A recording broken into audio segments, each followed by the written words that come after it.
I thought I read in the state legislation that now it is appropriate to use name or position if you feel necessary. Is that not true? If something was changed at the state level, we wait for recommendation from our policy. Well, it was in that paper I read from the thing the school board attended last fall. It wouldn't be out yet.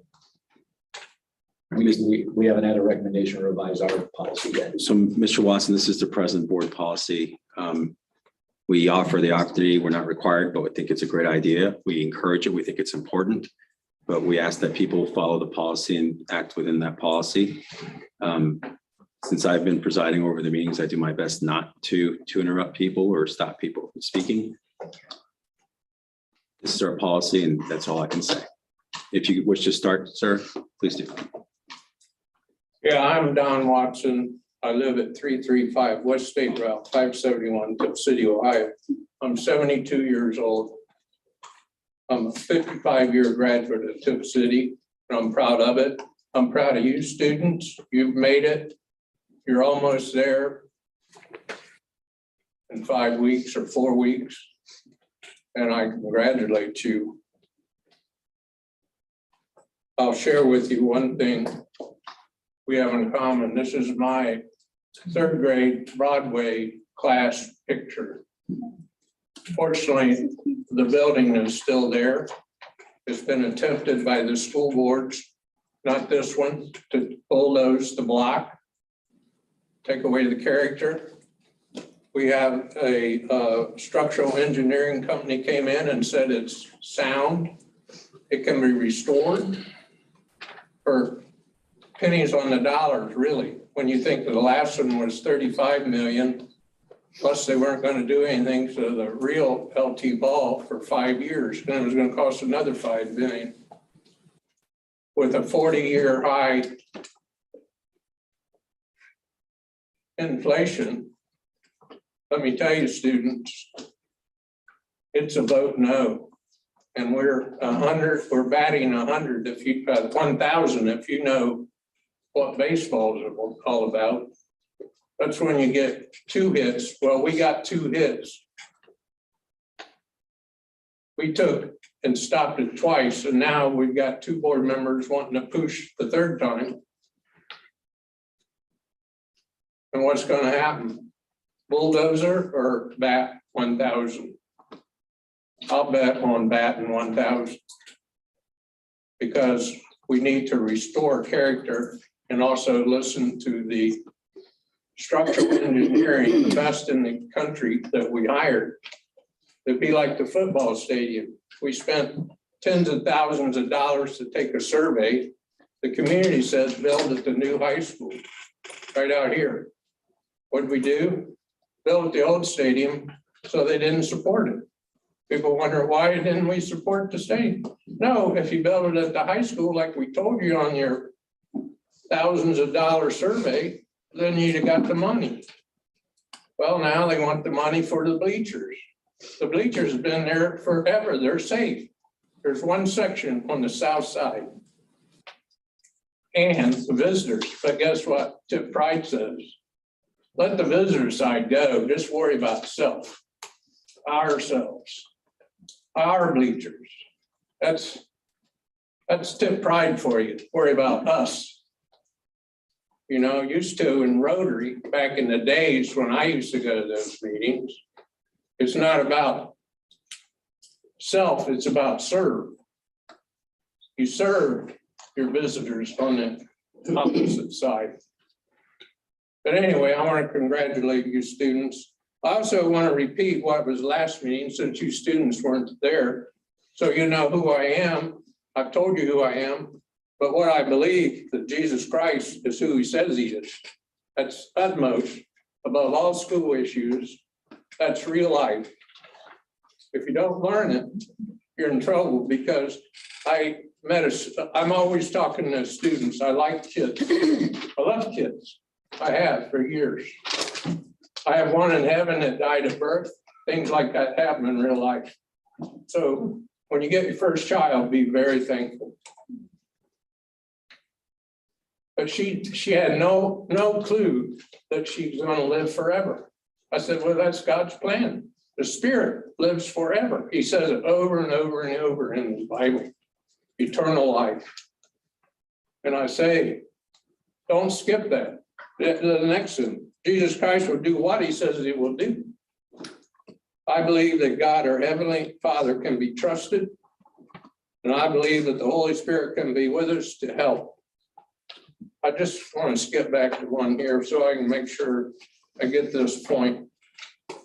I'm 72 years old, and my priest shared at Easter the first thing, and this is relevant to all life, and that is the first three steps you may have heard of: the rapture of the church, the judgment seat of Christ, and the second coming of Christ.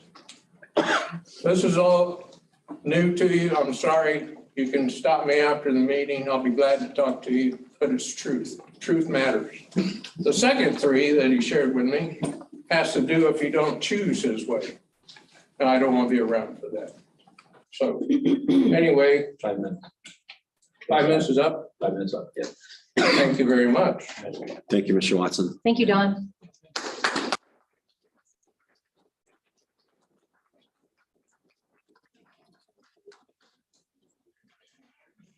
Next citizen comment is from Kathy Bone.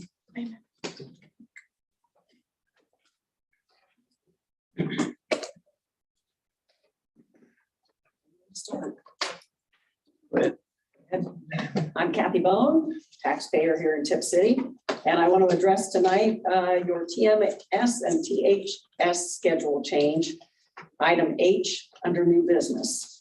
I've sent all of you an email weeks ago. I'm not sure whether any of you took the time to read it or you didn't, but I'm going to state a couple more facts that are in it, just so the community knows. But the teachers want to leave school an extra hour and a half on Wednesdays every week. They did a little survey with about 300 and some people answering that survey, which that isn't even a grade and a half level of students if we look at the student enrollment numbers. So it wasn't a very large survey. And they decided that, they think it's a great thing for those teachers to leave early, but in section 7 of the teachers' agreement, there isn't anything about them leaving early on a Wednesday, nothing. So I would ask the board, before you vote on this, to go to serve.ohio.gov. That's S as in Sam, Elton, Roger, Bacon.ohio.gov, and anybody else that wants to read a collective bargaining agreement, which is what the teachers have with us, the same as the police and fire. You'll see theirs on there too. It says everything that we bargained for them to have, and they get quite a lot of taxpayers' expense. And in section 7, they get days off for professional time. And on the new calendar here that's going to be looked at tonight, they have days off. Here's one in October, no classes, staff professional day.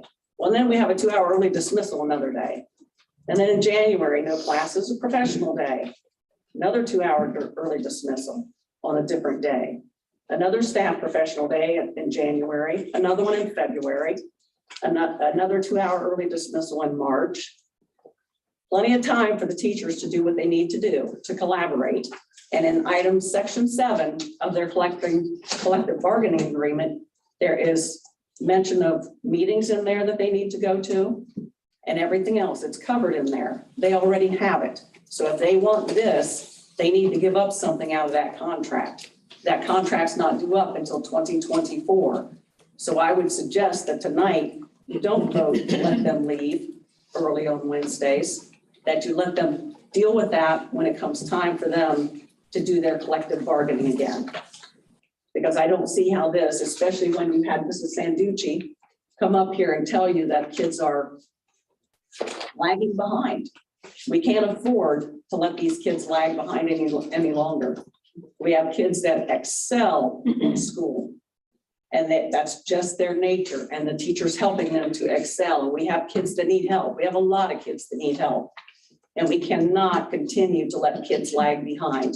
We have to do everything we can do as a community, as teachers, as parents, to push these kids forward. And with all of the merry-go-round we've been on with COVID, and it's not going to stop anytime soon with this administration in the White House, believe me, it will not stop. We need to continue on with these kids, and we need to keep these teachers where they're at school, till the end of the day. And they can rebargain it in 2024. But for now, we need to work on our kids, and we need to have the teachers work on our kids. So please do not let them leave early. Please don't do it. Think about the kids, your grandkids, all the kids. Thank you. Thank you. Kathy.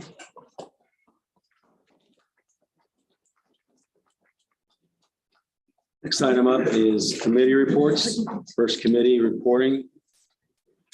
Miami Valley Career Technology Center meeting minutes. Mr. Maines. The meeting we had a couple weeks ago was another good meeting. I enjoyed going to them.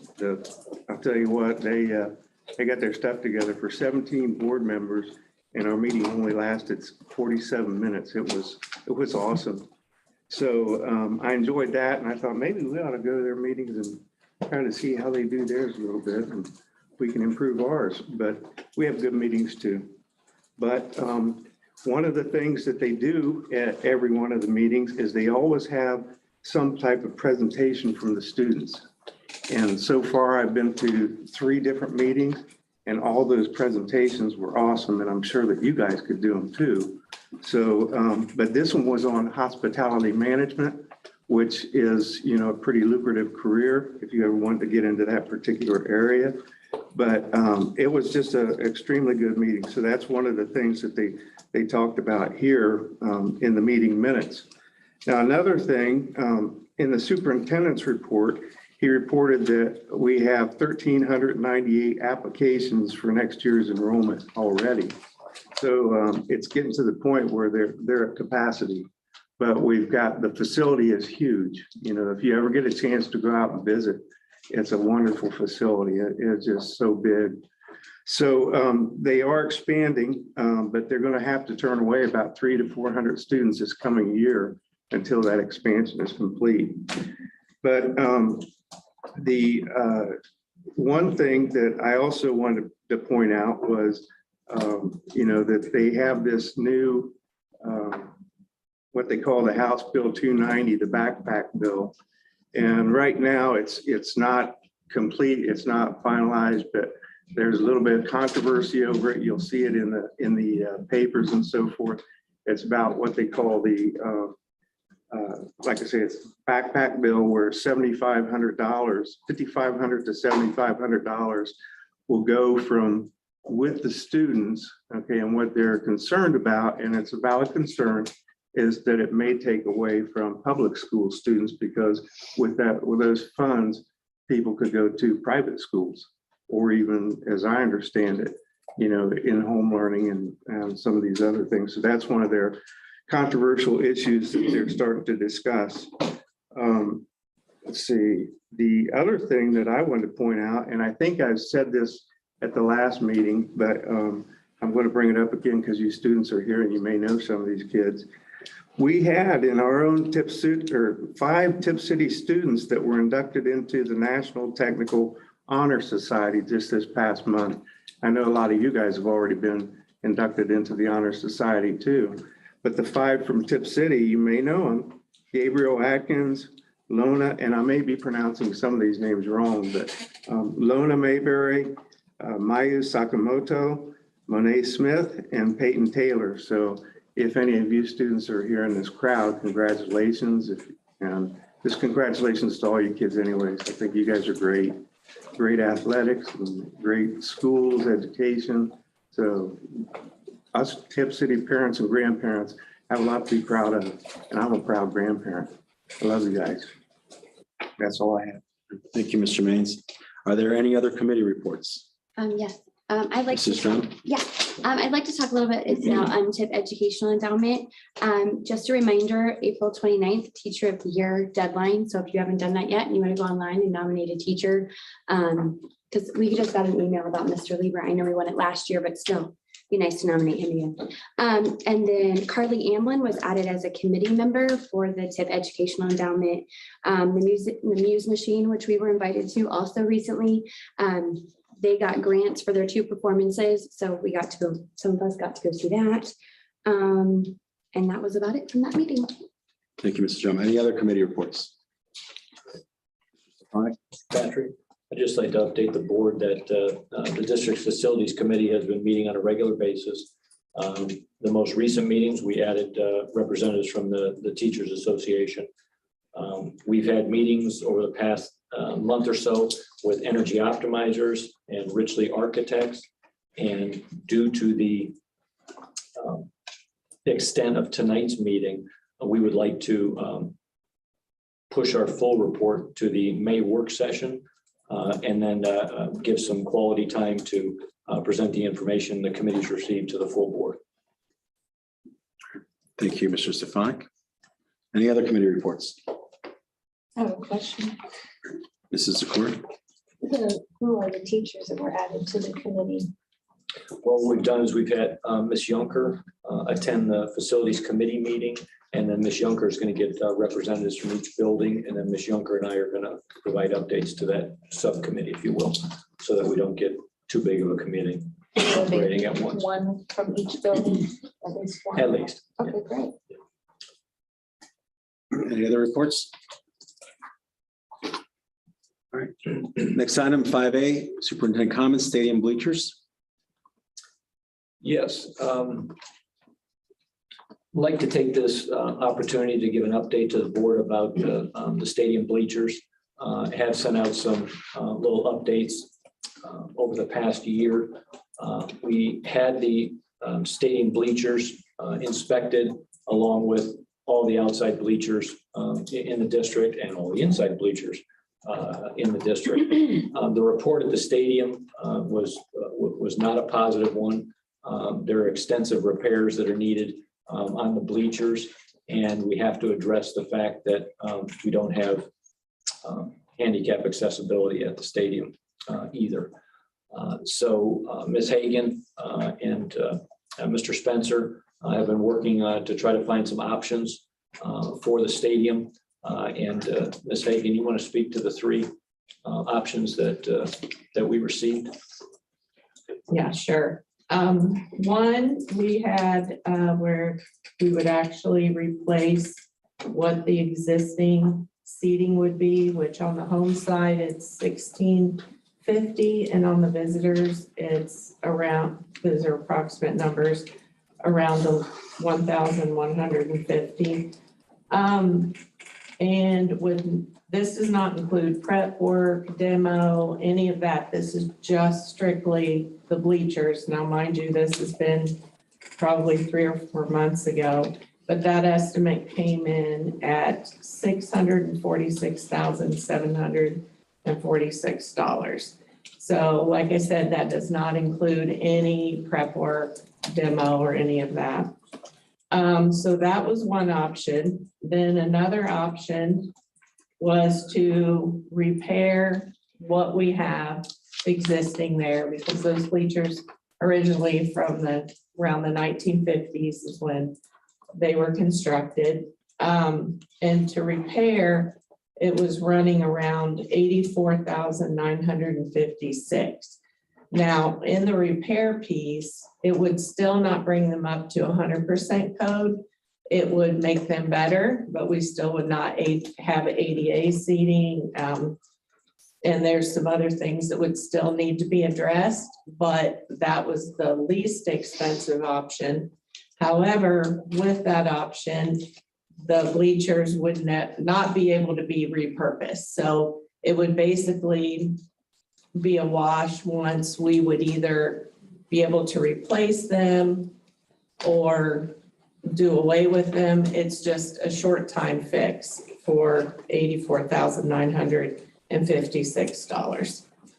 Another option we looked at was to basically, there was a company, we looked everywhere. The problem is supply and demand right now.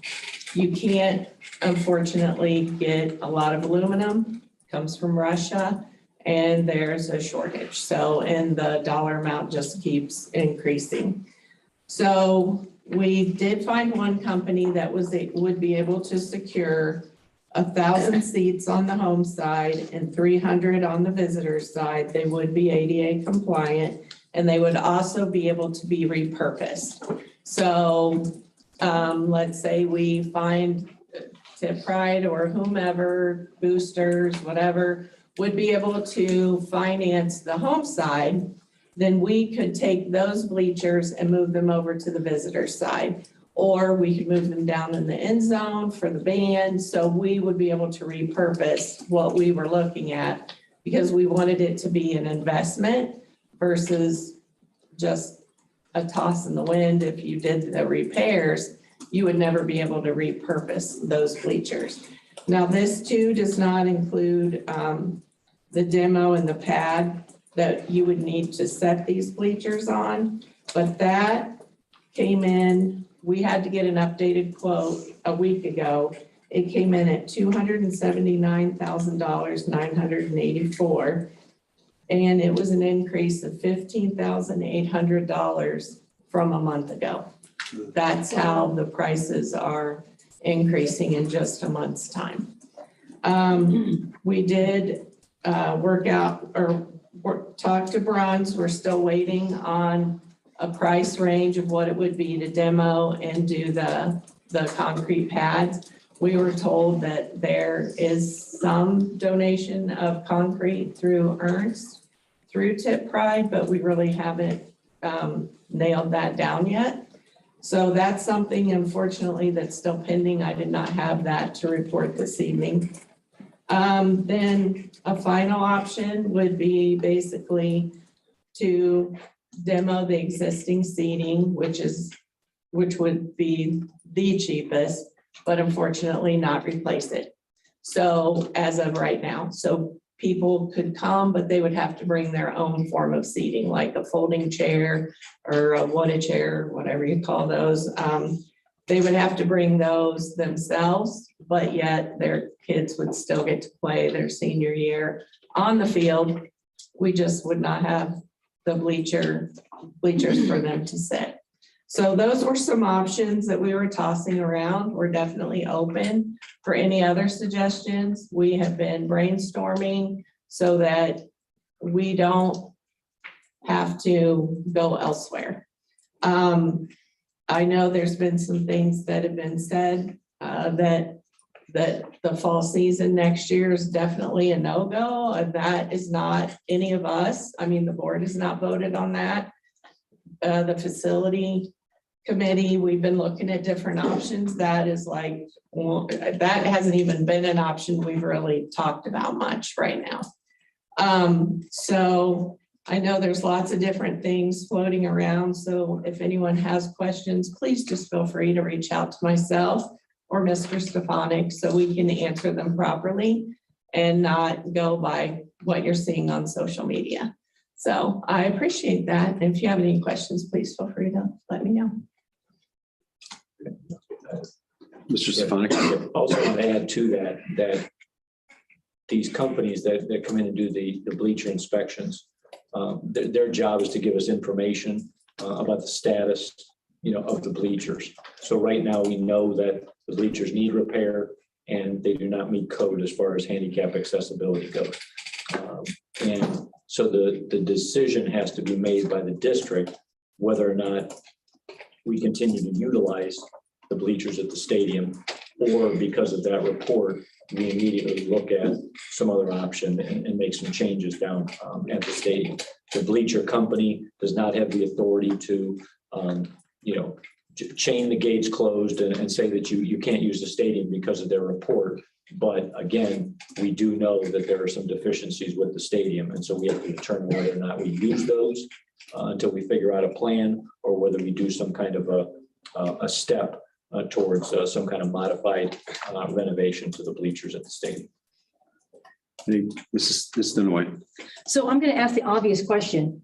Where is Tipp Pride in all of this? Because I can't see him, but Mr. Watson commented earlier, and he's very correct. This community, this school board did the Fallon survey, and the Fallon survey came back 54% of our community wanted the stadium at the high school. That way we didn't have to truck the football players and our other athletes to, the park. They're right here in this building. They just go right out to the field, kind of like the marching band does. 34% of the community wanted the stadium at City Park. So that's a 20% difference. For whatever reason, somebody, it's kind of a mystery, but kind of not, decided that they weren't going to listen to the community and they were going to hire this group, Tipp Pride, to be independent fundraisers and go against the community and put it at City Park. And I was on the school board. I'm the only person sitting at this table that can speak because I was here when all this happened. And this is what I said, and I'm going to say it again. We're going to have a lot of this, a lot of finger pointing, and we don't even own the land. We lease the land from city council. So nobody would rent a house and then put a $200,000 garage on your house. You're a renter. Why would you do that? That's basically what the school's doing. That makes zero sense. So I just want to know, why is the school being asked to spend $700,000? Why are we asking our community members who wanted the stadium at the high school to now foot the bill? That makes no sense to me. They didn't want this. Now we're asking our community members to clean up a mess that they never asked for. So where's the money? Where's Tipp Pride in all this? Well, the information that was shared at the last meeting we had with Tipp Pride is right now the cash that they've been raising through the COVID years is being used to pay off their loan that they have, and they do not have a lot of excess cash to use for projects at this time. So I go back to my original point. This does not seem right. This just does not seem right. You go against the community and then Tipp Pride doesn't raise the money. And now we're asking the community to pay for something they didn't want. That's just not a good way to make your community members happy at all. Anyone else? Mrs. Zakor? Ms. Hagan, you mentioned the fourth option, demo the existing seating, least expensive. What was that number? That To be determined? Yeah, it's coming, but I Okay. did not have it by tonight's meeting, unfortunately. Okay. I certainly, Piece in there. sure. And except for the repairing the existing bleachers, whatever that number is, would be part of those other expenses too. So that would be an add-on to any number that Mrs. Hayden gave you, the demolition piece. I appreciate what Mrs. Dunaway is saying. She certainly knows a lot because she was involved with all that when it started happening. I think there's a missing piece here that's not being discussed. How did we get to this bleacher inspection to begin with? This is going into my third year. I don't recall bleacher inspection being in the vocabulary in 2020 or in 2021. But now bleacher inspection seems to be a big vocabulary phrase. When I took over this position, I found out that it is a requirement that you have them inspected yearly by the state. So that is a state requirement. And so I followed proper protocols and we have them inspected. And to be an inspection company, you have to be certified. You can't just be any company that comes out. You have to reach out to a specific certified If I may interrupt you company. there. Mhm. They have to be inspected yearly. When was our last inspection prior to this recent one? It's been some time ago. Would we say 5 years, 10 years? What would that be? I would have to look to be exactly precise, but I would say somewhere between 4 and 5. How does a district miss something like that? But thank you for doing the right thing, Mrs. Hagan. Thank you for Well, checking. yeah, absolutely. And again, I think it helps the public understand the pieces that make the whole. Sometimes I feel like we just jump to the whole and we don't really understand the pieces. And that's how we get into these messes, because we don't understand the pieces that make the whole to begin with. And so that's new information, I think, for some, that we should be conducting yearly inspections. Just curious, who is that, from the Ohio Department of Education, or who oversees that mandate? I can look all that up and send that to you. It was brought to my attention through insurance and Okay, being liable if someone would get hurt. sure. And That that's it's when you gonna find fall out back on the exactly. district, basically. Right. And so it was a very big concern of mine, and I wanted to follow the law. Right, and thank you very much, Mrs. Hagan, for, it's not fun to be the bearer of bad news. But at the same time, it's necessary to understand what our obligations are. And I'm glad you took the time to uncover that. Okay, Hold on, So, I said, I that's know fine. Mrs. Dunaway, I just want to give other people opportunity first. excuse me? Sorry. I was noting Mrs. Dunaway's hand. Okay, It's hard to see. yeah, I think that's, oh, one other quick thing there. If you demo the existing seating, I mean, now it's tiered up. So then it would be a flat surface. How in the heck are you going to be able to, I mean, people are gonna like sit up on like Woodstock up on your shoulders, or what's going to go on there? You just, That'll be interesting. it would be, or standing. I don't know. That Okay. would be something So that, it would certainly be. it's not that we would go in and, Change. move land or change any of Got it. that. It would just be what it is. Okay, thank you very much. You're welcome. Mr. Maines, Mrs. Strum, do you want anything on this? No, Mrs. Strum? Well, I guess I'm brainstorming out loud. So Mhm. how do we go about fixing this though? Like, what are our options? I mean, are we Those trying are to the find money? things I know, I but think, are we yeah. trying to find money in the district? Are we looking at what? That's what I'm saying. Yeah.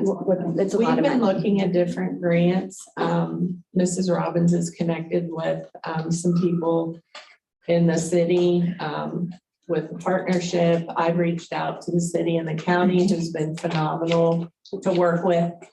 They understand the predicament, and so they've been fabulous. Okay. As for the funding, that is the big question, basically. The hard part is we don't own the land. So a lot of grants, if you write them through the school district, you have to own the land. Okay. So we reached out to the city and said, if either one of us can find a grant that the city for parks would be able to lock down, then we would help them write the grant. Mrs. Robbins was willing to step up and do what she could. But it is kind of a fine line, depending on the grants that you find are very specific in who the property owners are. Okay. So, but that's been our biggest challenge right now. Okay. Mrs. Dunaway? I know it's not a popular idea, but of course you could do no home games next year, right? I mean, that's an option. And the other thing is, like I said, these are all estimates, and like you said, no prep work. So if we're asking our community to spend $1 million, I want to know how the community feels about that. As a community, option A, spend $1 million. Option B, no home games until Tipp finds $1 million. Like I said, the community wanted the stadium at the high school. Mr. Watson spoke to that. I have the Fallon survey to prove it. It's not made up, 54% versus 34%. And I just feel like it's unfair to ask somebody to clean up a mess that they did not make. That's all. Anyone else? When would the board need to decide to preserve the ability to have a season at the stadium? It would have to be probably no later than, I would say, the end of May. In whatever form. Now, at this point, I'm not sure if the first option I gave would even be a possibility, because I don't know if they can even get them now. So that is probably off the table for this year, just because of supply and demand. I know. That was also the most expensive option. Yes, it was very much so the very most expensive option, and it wasn't very versatile.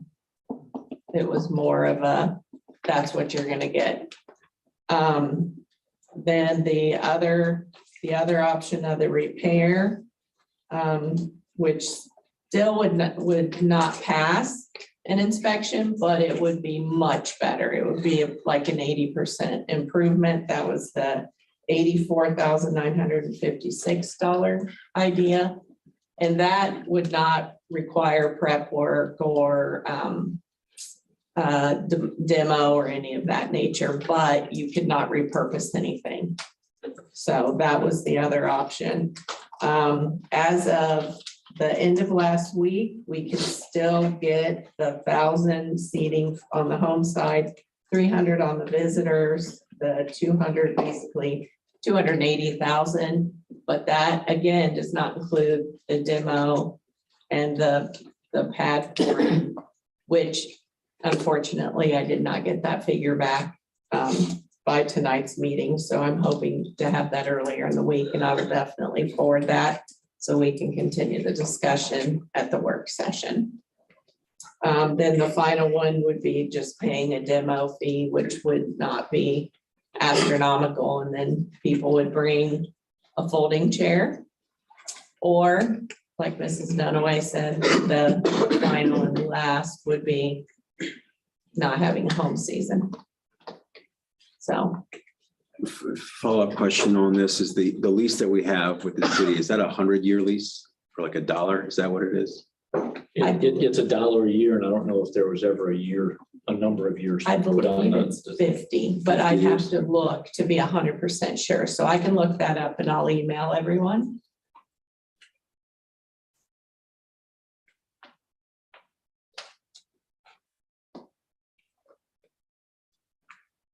Thank you. That's all I had. Anybody else? One more Mr. question. Maines?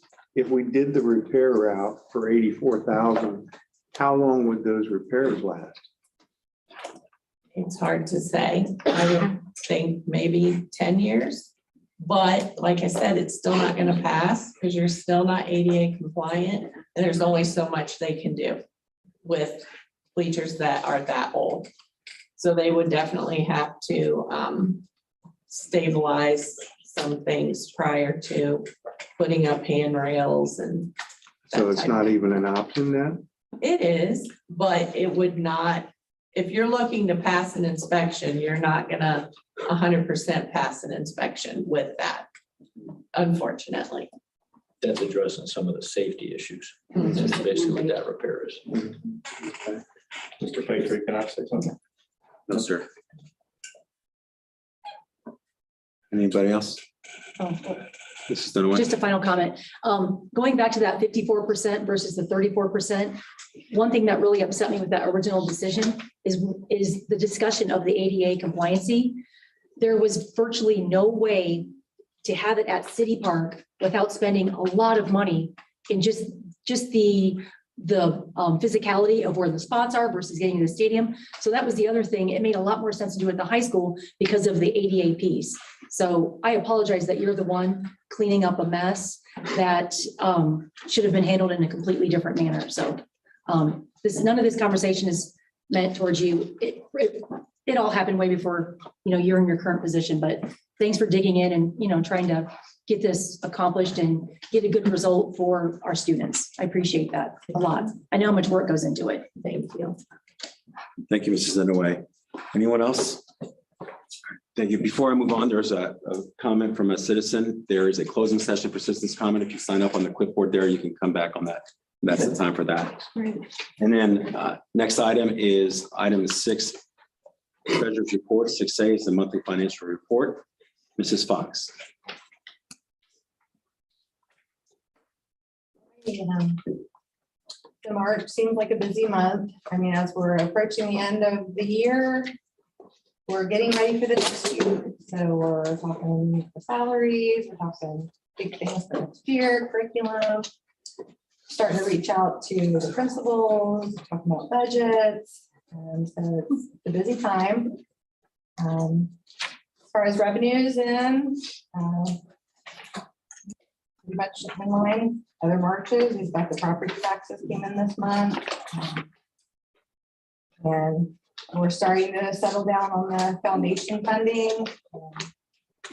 There had been quite a few adjustments in the last couple payments, studied out on some of the grants in there. Expenditures, of course, this year personnel is a little higher in personnel and benefits due to bringing on a few positions. And we did have some grant money that came in and took care of some of our expenses in the district, as far as some things that Mrs. Hagan was working on. I know we had some different projects going on, and luckily ESSER dollars have been able to accommodate some of those expenses for us. And we did have some high claims this month on healthcare, but there again, I've mentioned in the past, health claims can kind of roller coaster as the year progresses. We did have a benefits meeting. We are trying to get some ideas hashed out in the district, and haven't really come to any conclusions, but we did get together a group of us that's from the superintendent's office and the union. So we came together and did have a good meeting. I think we'll come together again though and try to fine tune how things are going to be for next year, and if we'll bring on any changes or additions to our benefits. So if there aren't any questions about the monthly report. Any questions? Yeah. All right. There's no questions. The recommended action is approval of the monthly financial report for March 2022. Is there a motion? I will move that we approve. Motion by Mr. Maines. Is there a second? I'll second. Second by Mrs. Drum. Action before the board is approval of the monthly financial report for March 2022. Motion by Mr. Maines, second by Mrs. Drum. Is there any discussion? Hearing no discussion, Mrs. Fox, if you could call the roll. Maines, Yes. Drum, Yes. Dunaway, Abstain. Patrick, Abstain. and Zakor. Yes. Motion passes. Next item is fiscal year 2022 appropriation amendments. Mrs. Fox. We have a couple just on the appropriations. I think the significant one this month is food service. Food service is somewhat in the spotlight because we have been on a no pay for lunch plan for our second year now. And so the revenues have increased due to the program that they allowed this to happen. So we were going to go ahead and fund the school districts for the food. And then with that, we also have food costs are rising. So with that, we just had to kind of reassess the budget. We have 3 more months of the fiscal year. We've got a few more bills coming in and had to just make some corrections. I think just this month, like we got 120,000. We have been getting nice amounts of money to cover our food expenses. However, next year, I believe that's going to be going away, and then the kids are going to pay for school lunches. So things will look a little different on the revenue and expenditure side. Of course, the source of revenue will just be different.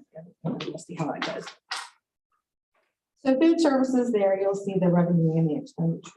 The other two, or a couple, I apologize. One of them is a correction because we had to, I think last month I mentioned the student success and wellness funding. I just had to correct where we still had a budget in that line item in that fund, but we didn't have, the money now is going in the 001 fund. So I had to make the correction there. You'll see the 50,000 is exactly what we had in the fund to expense. And I had the budget a little higher, so I had to reduce that. The other two grants are the 500s. Those are federal grants, and sometimes ODE throughout the school year will reassess funding based upon their allotment and ADM count and so forth over the entire state. So sometimes they can reallocate the federal grant money. So we had a couple there that just had a slight correction. One was special ed.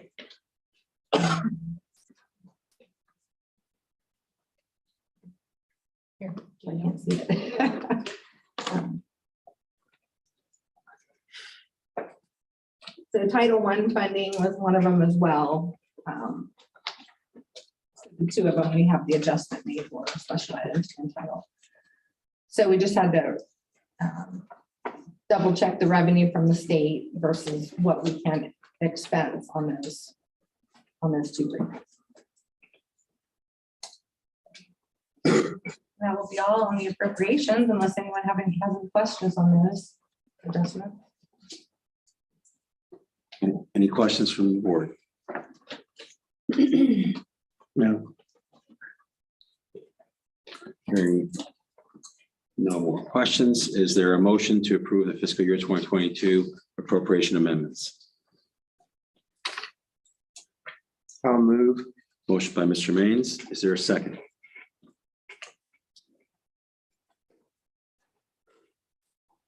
I'll second. Second by Mrs. Drum. Is there any discussion? Hearing no discussions. Motion for the board's approval of fiscal year 2022 appropriation amendments made by Mr. Maines and Mrs. Drum. Mrs. Fox, if you could call the roll. Maines, Yes. Drum, Yes. Dunaway, Yes. Patrick, Abstain. and Zakor. Yes. Motion passes. Next item is 7A, public records request update. Mrs. Fox. Alrighty, at the last meeting, I did not put our spreadsheet in here, and I knew we had an increase of some records activity. I did update pretty much completion of the items in our Google spreadsheet. If any of you have checked that. This month, just checking on, in response to a couple of requests, had to reach out to council on a few things, including some email requests and some other documents. So we, and there again, this is since February 28th. So we did have a combination there in March and April. And I did consolidate those 2 months together. So I have a little bit more time out of the technology area. Me personally, just kind of gathering things and updating and make sure the communication is there and things are completed. And then I know Mark had some more time too, confirming a few things to make sure that we were processing things correctly. Any questions? This is Zakor. Comment. Thank you, Mrs. Fox, very much for keeping us updated. I know it's probably a little tedious, but for the benefit of our students especially, the old adage, time is money. It certainly reflects that time is money. And so I think that in good governance, when you take over the country, we're all dead and gone. You'll be remembering some of those things, that time is money. And so what you do and how efficient you do it really does matter in the long run. So anyway, this is on our agenda and it is, it has to be fulfilled because it's part of our records request that keeps transparency, which is a good thing. But again, time is money. And thank you again, Mrs. Fox, for keeping everyone kind of in the know as to what we're doing here. Anyone else? All right. Next item is our consent agenda. Is there a motion to approve the consent agenda? I'll make the motion. Motion by Mrs. Dunaway. Is there a second? Second. Motion by Mrs. Dunaway and second by Mrs. Drum. Since it's a consent agenda, there's no discussion. Mrs. Fox, if you could call the roll, please. Dunaway, Yes. Drum, Yes. Maines, Yes. Patrick, Yes. and Zakor. Yes. Motion passes. Next item up for business is item 9A, graduating class of 2022. The recommended action is approval of 199 graduates for the graduating class of 2022, subject to successful completion of all requirements for graduation and fulfillment of all obligations. The seniors' last day will be May 20th, 2022. Is there a motion? I'll make the motion. I second. Motion by Mrs. Dunaway, seconded by Mrs. Zakor. Is there any discussion? Well, I have a question. First of all, Mr. Barnes does an outstanding job of doing his weekly updates, and he keeps the parents, and I love that he gives us the calendar. So for some reason, oh, never mind. I understand now. We had like the parade and stuff. I thought the last day was the 13th and it says 20th on here. So, but I think he's counting because there's like a parade and luncheon and teas and all that stuff. Yeah, and there's a note at the bottom that says the 16th through the 20th is reserved for I don't have finals, that. Oh, and the There you go. graduation practice. see, my eyes are, I have to enlarge everything. I go, I'm so confused. I thought it was done. Okay, that's all I have. Any You guys are other, lucky. No one's ever gotten out this one. any Y'all other, must be special. any other discussion? This is a court. You are special. Congratulations to the class of 2022. You are awesome, and I mean that in all sincerity. More gets thrust upon you from technology. You're more exposed than I think any generation, certainly than my generation. We could get away with things. We didn't have GPS.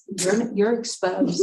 You can't get away with the stuff that we did. And I mean, I feel bad for you, quite honestly, but so you have to work differently. You have to work harder. You have to protect your whereabouts and your privacy more than other generations. And I just think that, you're going to be tested more with issues, ethical issues. So God bless you. Good luck and congratulations on all of you.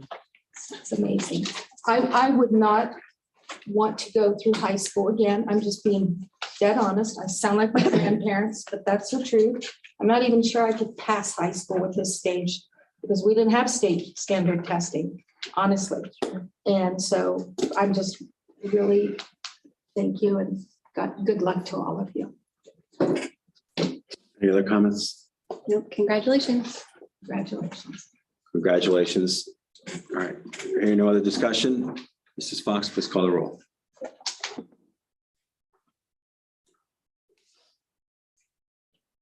Dunaway, Absolutely, yes. Zakor, Yes. Drum, Yes. Maines, Yes. Patrick. Yes. Next item is 9B, Tipp Foundation Grant Acceptance. The recommended action is approved to accept $4,290.91 in grant dollars from Tipp Foundation. I'll make the motion. Donation is Tiffany High School band trailer from Stephen Moneth in the amount of $3,000, and to Broadway Elementary Sensory Room by Hannah Gress in the amount of $1,290.91. Motion by Mrs. Dunaway. Is there a second? Second. Second by Mrs. Drum.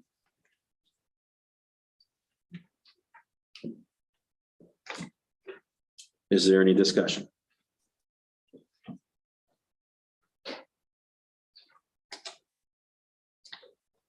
Any discussion? Okay. Mr. Stefani? I just say, again, we appreciate the Tipp Foundation support of the Tipp City Schools. And we know both those programs are going to benefit from these donations. I'd like to also thank the foundation for their donation. Hearing no other discussion, Mrs. Fox, call the vote, please. Dunaway, Yes. Drum, Yes. Maines, Yes. Patrick, Yes, Zakor. Yes. motion passes. Next item is 9C, the Ron Williams with Terran Trans Inc. donation. Recommended approval to accept a donation of $13,000 dedicated to the Tippecanoe High School Gym Flag Project. Is there a motion? I'll make the motion. Motion by Mrs. Dunaway. Is there a second? I'm second. Second by Mrs. Zakor. Any discussion? Yeah, can someone, what is it? What is this high school gym flag project? Never heard of it. It's a gentleman stepped forward and said that he wanted a new flag for the gymnasium. This is one of those flags that has the mechanical unveiling for the like a ceremonial flag for the gym, and he took it upon himself to donate the money to make it happen. So he's been working with Mr. Kramer, our athletic director, and we're getting ready to finalize the project with the board's acceptance. That's so nice. That makes me, you have no idea. What an outstanding, thank you so much for that incredible donation. That's class act right there. Yeah, awesome. Class act. Mrs. Zakor? Can I assume correctly that the donor is Mr. Williams? Yes. Well, then thank you very much, Mr. Williams.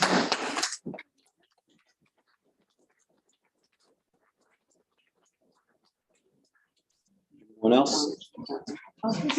I'd also like to thank Mr. Williams and Parent Trans Inc. Seeing and hearing no other discussion, Mrs. Fox, if you call the vote, please. Dunaway, Absolutely, yes. Zakor, Yes. Drum, Yes. Maines, Yes. Patrick. Yes. Next item is 9D, the non-athletic supplemental positions.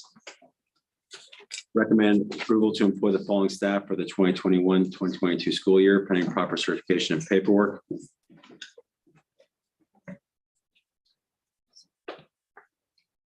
There's no staff listed. Yeah, I'm only seeing, Missing staff names. fall concert only has Mr. David Bloomer. You got, it's One person. a landscape. If you scroll, Oh, for all of scroll, us. it's off to the right. Oh, Sorry. no. Oh, yeah. So then one person's doing all of that? Yes. Okay, that makes more Yes. sense. Thank you. So, If we get the motion, I'll explain what this is. all right. Can I have a motion? I'll make the motion. All right. We'll, Mrs. Drum, seconded by Mr. Maines. Is there any discussion? Mr. Stefanik? At last month's meeting, we entered into an agreement with the IRS for making sure that positions were appropriately categorized as staff positions and or contracted services. This is one of those positions. In the past, it may have been contracted services, and it also may have been a position that was funded by booster donations. And so now what we're doing is these positions are running through payroll, and people will be classified as staff positions if they're working with our students. And so this particular person, Mr. Weimer, does a significant amount of accompanying with our choirs. And so he has a lot of interaction with our students. And so he will be one of these newly listed staff positions. But it's a company of the choir has been going on for decades, generations, but this is just one of the new classification pieces. And so they'll show up on the board agenda as such. Any other questions, discussion?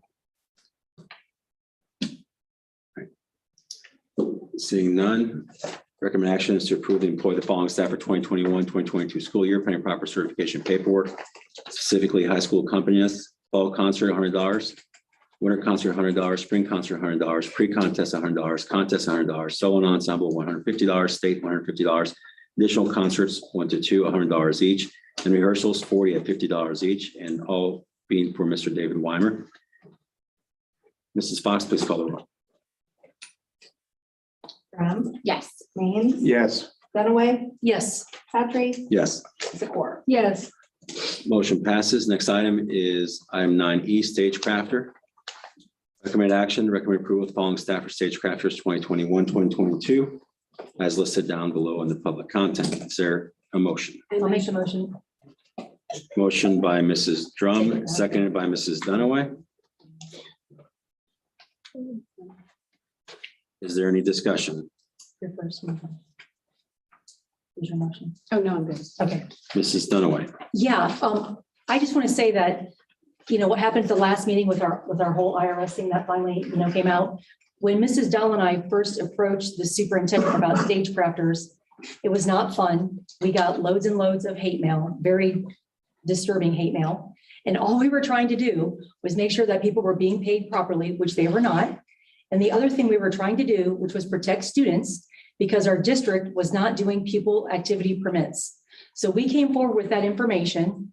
Gosh, it seems like forever ago. I guess it would have been 3 years ago. And all we were trying to do is do things the proper way. Sorry, Mrs. Dunaway, this is off topic. I'm Oh, it is. bringing- It's yes. stagecrafters. How is this off topic? This is approving the following staff at the following items and hourly rates, as well as the staff volunteers unpaid. It's Well, not to now I talk can- about, Right, it's not correct. to talk about It's about stagecrafters. what happened no, it's about approving these individual staff members Correct. at the rates, not talking And- about what has happened in the past. Okay, correct. And I would like to say, because we cleaned all that up, we can all sit here now and know that we're voting on something that is following the proper policy and procedure. So there you go. I have a comment as well. Mrs. Dunaway, are you done with your comments? Sure, I'll be done. Mrs. Zakor. Well, it's also, I think, very appropriate revisiting the past because you will notice on this agenda, student volunteers unpaid. Correct. And prior to this, there were a lot of positions that they were being paid. And I thought excessively, $1,500, et cetera. I know that most people that are very passionate about the creative arts are just yearning to have that opportunity, that exposure, that climate affiliation, just to get in there and be a part of it. So the good news too is that because of the efforts, and Mrs. Dunaway did far more than I did and Mrs. Dahl, but that unpaid portion now also frees up that money for other things. So, and you can tell by the list, it has not hindered anything. There's a nice list of volunteers there. Thank you, Mrs. Zakor. Any other discussion or comments? Hearing none, Mrs. Fox, please call for the vote.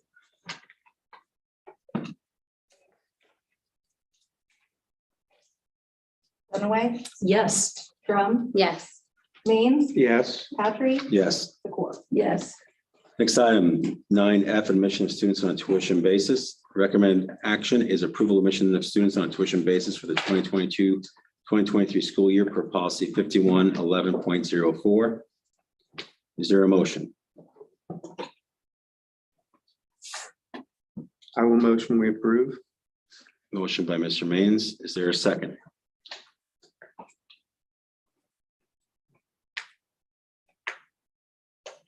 I will second. Motion by Mr. Maines, second by Mr. Patry. Is there any discussion? Mr. Stefanik? I'll just put a little note in here. This was on the April board agenda last year. But as we placed it on the April board agenda this year, we noticed in board policy that the board is supposed to act on this on or before March 31st. And so we will make sure we revise that back into the March board meeting for future years. But I believe at the March meeting, we were addressing the open enrollment policy. And I think in the past, the two decisions came a month apart. And so that may be why we were missing the March date in this policy. I'll say that because we didn't act on it before March 31st, I would say that we're precluded from acting on it this year. Is my feeling. That's kind of what I was thinking. And then the other issue we have too, Mr. Stefanik, correct me if I'm wrong. We could pass this today and based on the numbers you provided, there probably wouldn't be much room for any anyway. Is that correct? True. Yes. Same rationale for the open enrollment. Okay. Anyone else? Mrs. Did you have Dunaway? your hand up first? Ian? No, go ahead. Okay. So I remember Amber and Rick, you were not on the board last year, but this was a several month-long conversation. And correct me if I'm wrong, I don't think I am. We had this on our calendar that we had to do this by that March date. In the conversation, you have a good memory like me. The conversation was that if we missed it, then it had to stay no tuition. Do you remember having that conversation?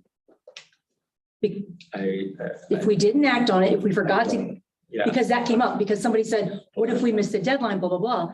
And the answer was, if you miss it, you're done. You're stuck with whatever the board was to decide at the next meeting, which we had currently, as it stands as a district, no tuition. Right. So then we'd have to go back and watch the meeting. We're done. We get to vote on this March 31st, 2023 now. There's nothing to talk about. In point of information, I agree. That's my recollection. Mrs. Zakor, What is the tuition amount? I was disappointed to not even see that mentioned here. Well, it doesn't matter because we can't do it anyways, but Well, good point. I it's see a your point. relevant piece of information. We have students here that are, I know that it was, the last one was around 7,000. And so I didn't know how, what those numbers look like now. Oh, yeah, they changed a lot. Yeah, because they're not the same, and they're not the same for every district. Each district pays a certain different amount based on some formula they use. So I just thought the students here would appreciate knowing that, get that ballpark number. It was about 7,000 at one time. 7,600, I think. anything else from anyone? All right. Mrs. Fox, if you call the vote, please. Do we even have to vote? We're not allowed to vote. 'cause There's a it's- motion and there's a second. Oh, I don't know. Okay. We have to vote on it. Go ahead, Mrs. Fox. Maines, May I make a motion to table this? Yes. Well, it would be to like pull it because there's nothing to vote on. If we could all vote no. I see your So point, from a point of order standpoint, is we can all vote no, and then it's no harm, no foul, it's moot. We can motion to table it till next year. Well, from a governance perspective, hypothetically, if we all voted yes, and we're not, yes, and so if we all voted yes, and we're past the deadline, so you just took a vote on something that's meaningless anyway, so. I make a motion to table this until March There's 31st, a- 2023. There's a, There you go. Oh, yeah, prior, um, March board meeting, so there's presently a motion by Mrs. Dunaway to table this till the March board meeting. board meeting of April 2023, yes. 2023. Is there a second? I'll second. Second by Mr. Maines. So all in favor of tabling this until the board meeting of March, April 2023? Let's call the vote, Mrs. Fox. This is the table. Probably around March 20th.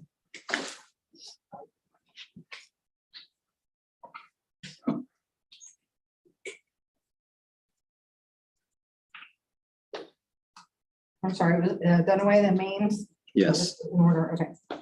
Dunaway, Yes. Maines, Yes. I'm sorry. Drum, Yes. Patry, Yes. Zakor. Yes.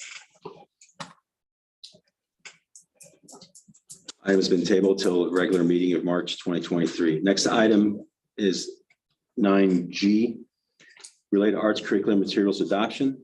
Recommend actions, recommend approval to adopt art, music, drama, physical education, and health and world language and culture curriculum materials to be implemented in the 2022-2023 school year for grades K through 12. Public content is attached. I motion to approve this. All right. Motion by Mrs. Drum. Is there a second? Second. Motion by Mrs. Drum, second by Mrs. Dunaway. Mrs. Drum, do you have any comments?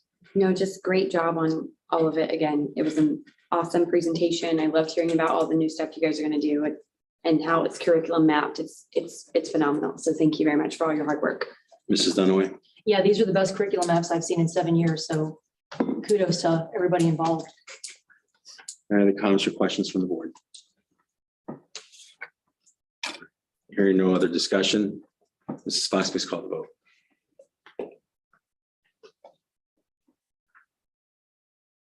Drum, Yes. Dunaway, Yes. Maines, Yes. Patry, Yes. Zakor. Yes. Motion passes. Next item on the agenda is 9H. Recommend actions to approve to implement a 1-hour early release every Wednesday at Tippecanoe Middle School and Tippecanoe High School for high-quality professional learning, common collaboration time, and to attend meetings beginning in the 2022-2023 school year. Is there a motion?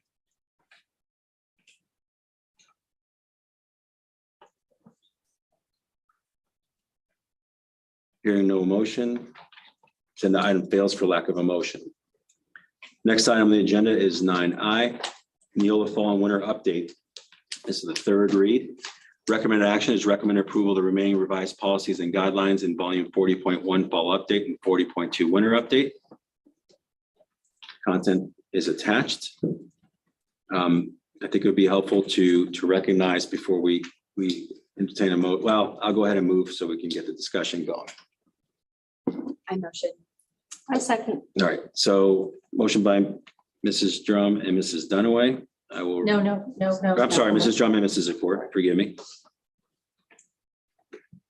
And then Mrs. Drum.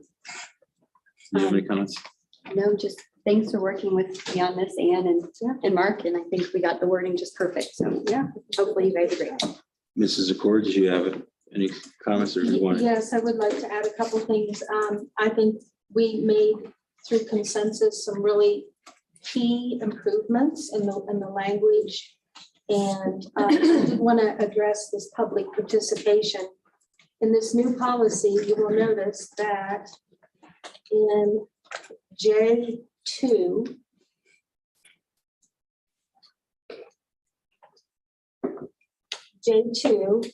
that has been stricken from the policy. It was brought up that interrupt, warn, terminate statement when the statement is too lengthy, personally directed, abusive, obscene, or irrelevant. And so it's a fair question, observation, and that personally directed will be stricken from the policy should this policy pass.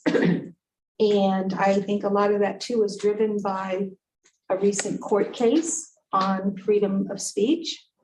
And so I just wanted to point that out. I should say it was certainly influenced by a court case. Anyone else?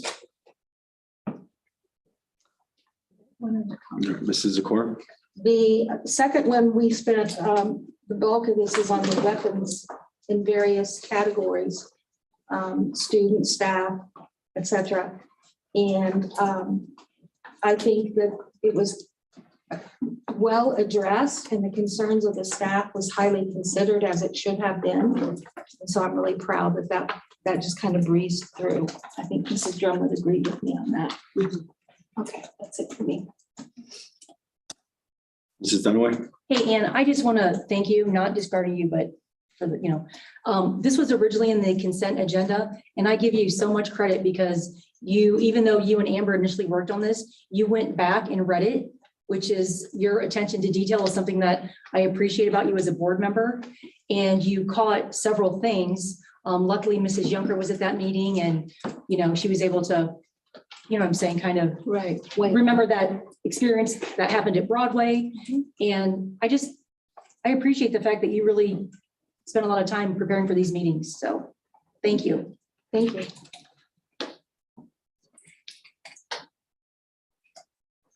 It's not easy. Anyone else? I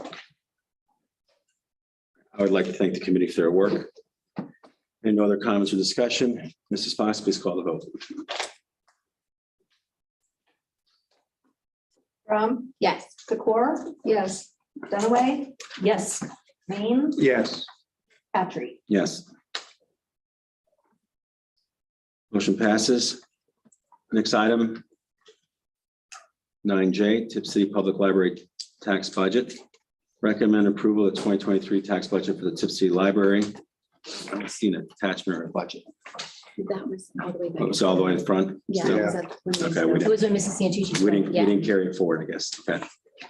So what we're approving then is what was presented at item 2A and attached to that, but not attached to the actual action. Mhm. So I would make a motion.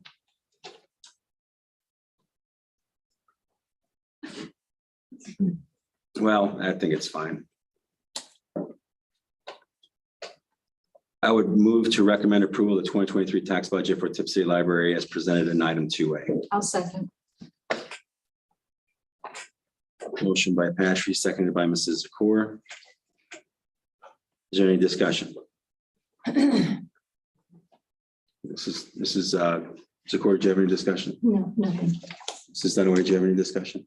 It wasn't me. I didn't second. No, I know. I thought you might. I don't know if you were clear. No, okay. Anyone else? All right, hearing no discussion. Mrs. Fox, if you could call the vote.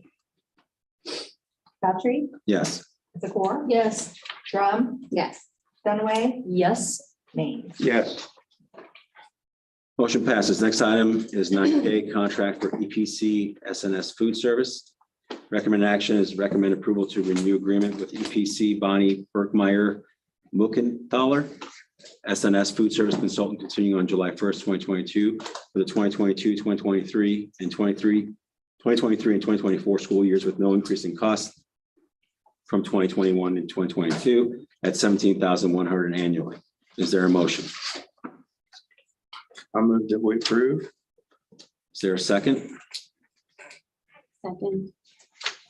Motion by Mr. Maine, second by Mrs. Drum. Mr. Maine, do you have any comments or discussion? No. Mrs. Drum, Nope. any of the board members have any discussion or comments? Mrs. Dunaway. In the past, we've just kind of same old, same old, same old. And then we started sending contracts to legal counsel and they caught all kinds of things that were corrected. This looks like a pretty standard basic, but was this sent to council, this contract? Not to my knowledge. Okay. No, I think we sent the first one last year. Last year. No, Okay, as long as it was looked at with Yeah, like. Retzel, perfect, Yeah, I'm the one good. that was 6 months. Yeah, I think we did it around Christmas time. I mean, off the before we top of my head, I approved can that think of 6 contracts that were very needing correction, Yeah. not just. one. And there was a revision. There was a revision at the mid-year one. Okay, Some terminology. perfect. Where She we said she was canceled fine with it. time. Yeah. Mhm. And- Yeah. and Helen was a Bonnie rock was- star. She was fine with the revision. She was so good at these contracts. Thank you so much. Anything else, Mrs. Dunaway? No, I'm glad. All right, anyone else? No. I think the need for this contract is I always get very hesitant to have a consulting agreement or a consultant when we have a school district with people who can do it, but it's unfortunately, I think this is more of a question to Mr. Stefanik and whoever in the school district can answer, but my understanding that the contract for this is needed because of our difficulty in gaining access to food and things as a result of the supply chain issues that we've had, which has been, I mean, I think I've seen pictures on, I don't know whether it's true or not, that people getting pretzels for lunch or something like that. So not here, but at other school districts. Is that why we have this? That's part of it. And it's also there are so many regulations around school lunch. This is somebody with expertise that is going to help us, in the long run. Next year is a huge year because folks have gotten used to free lunch for all. And when that program leaves, making sure that the budget works with all the changes with allocations from the federal government, student fees coming in, purchasing. This is going to be huge, making sure that our food service process runs as efficiently as possible. Thank you for answering that. Mrs. Zakor? Just a little trailer here because we do have government students here. I hear what everybody's saying. Who would have ever thought we would be talking about the food shortage in America? Right. And in our cafeterias. And I mean, this should be a wake-up call, a big wake-up call. Because this is not a third world country. We are America, and we need to remain America, no matter what that takes. And so a lot of things drive a lot of things.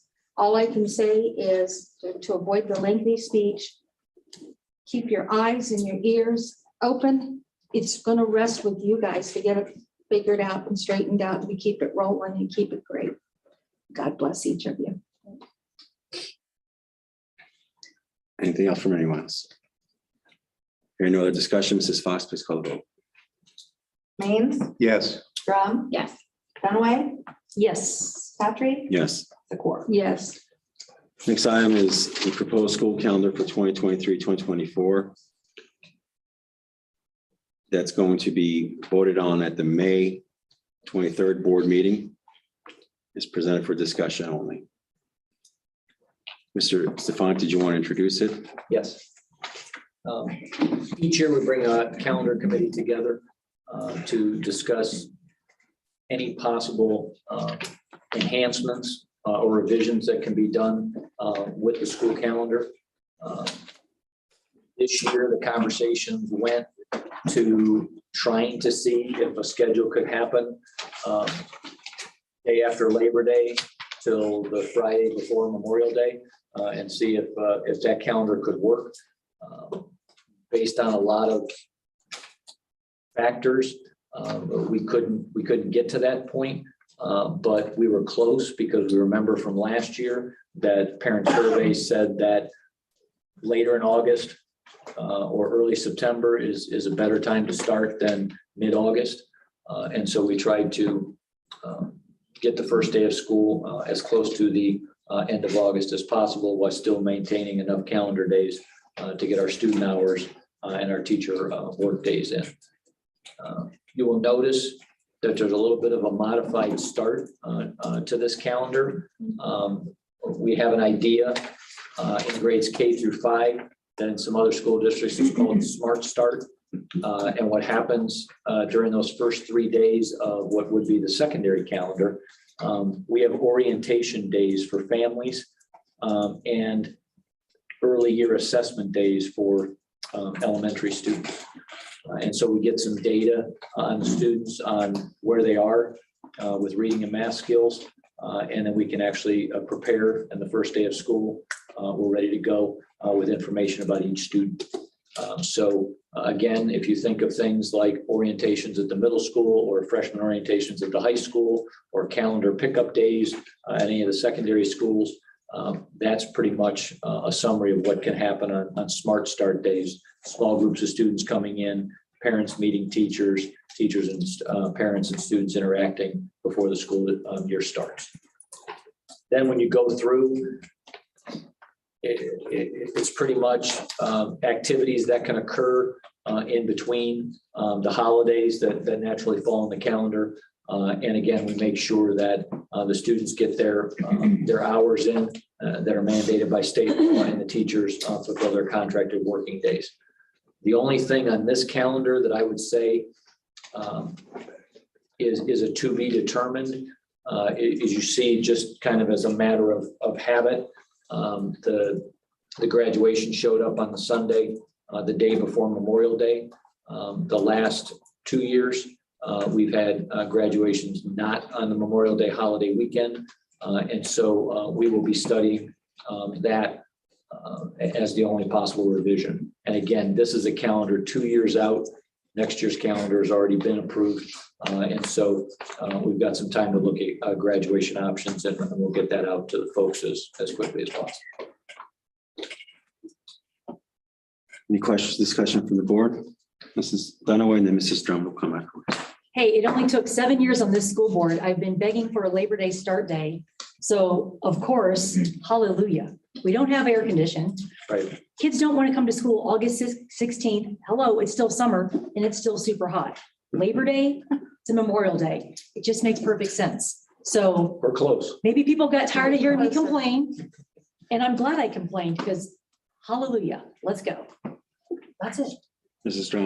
Yeah, so I just have a little more question about this Smart Start. So does that mean that the kids would come to school in like clusters every day? Yeah. So like kindergarten would come like Monday, Tuesday, like every day, or are you doing small group? Like what is that going to look like Well, broken down for a parent? Yeah, those specifics haven't been finalized yet. Okay. But right now, the closest thing to that is at Nevin Kopic. Mhm. Individual families come in at scheduled Yes. times.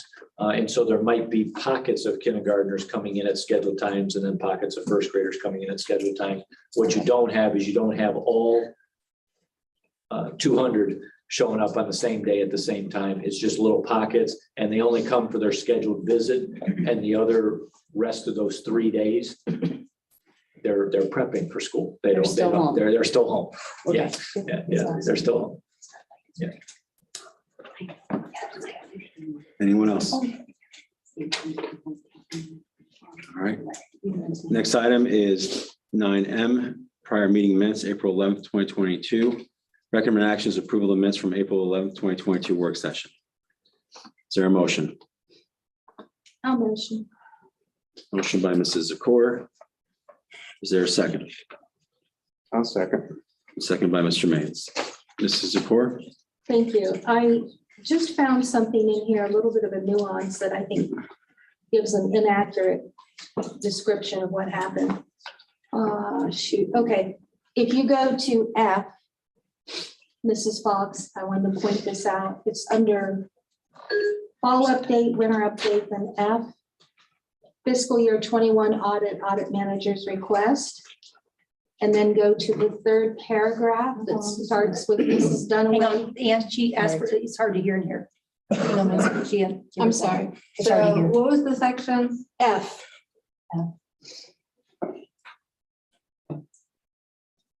This is the audit stuff, okay? It's the third paragraph. It starts with Mrs. Dunaway asks about the September 21st email Okay, and how Mr. Maines knows what it is.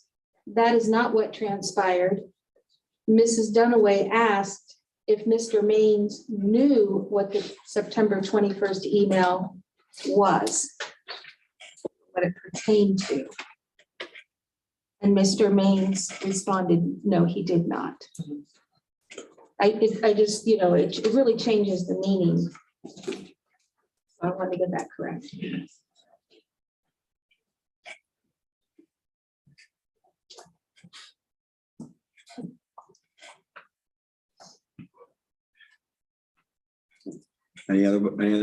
Anything else, Mrs. Zakor? No, thank you. Mr. Maines, did you have anything? No. Anyone else? Thanks, Ann. Uh-huh.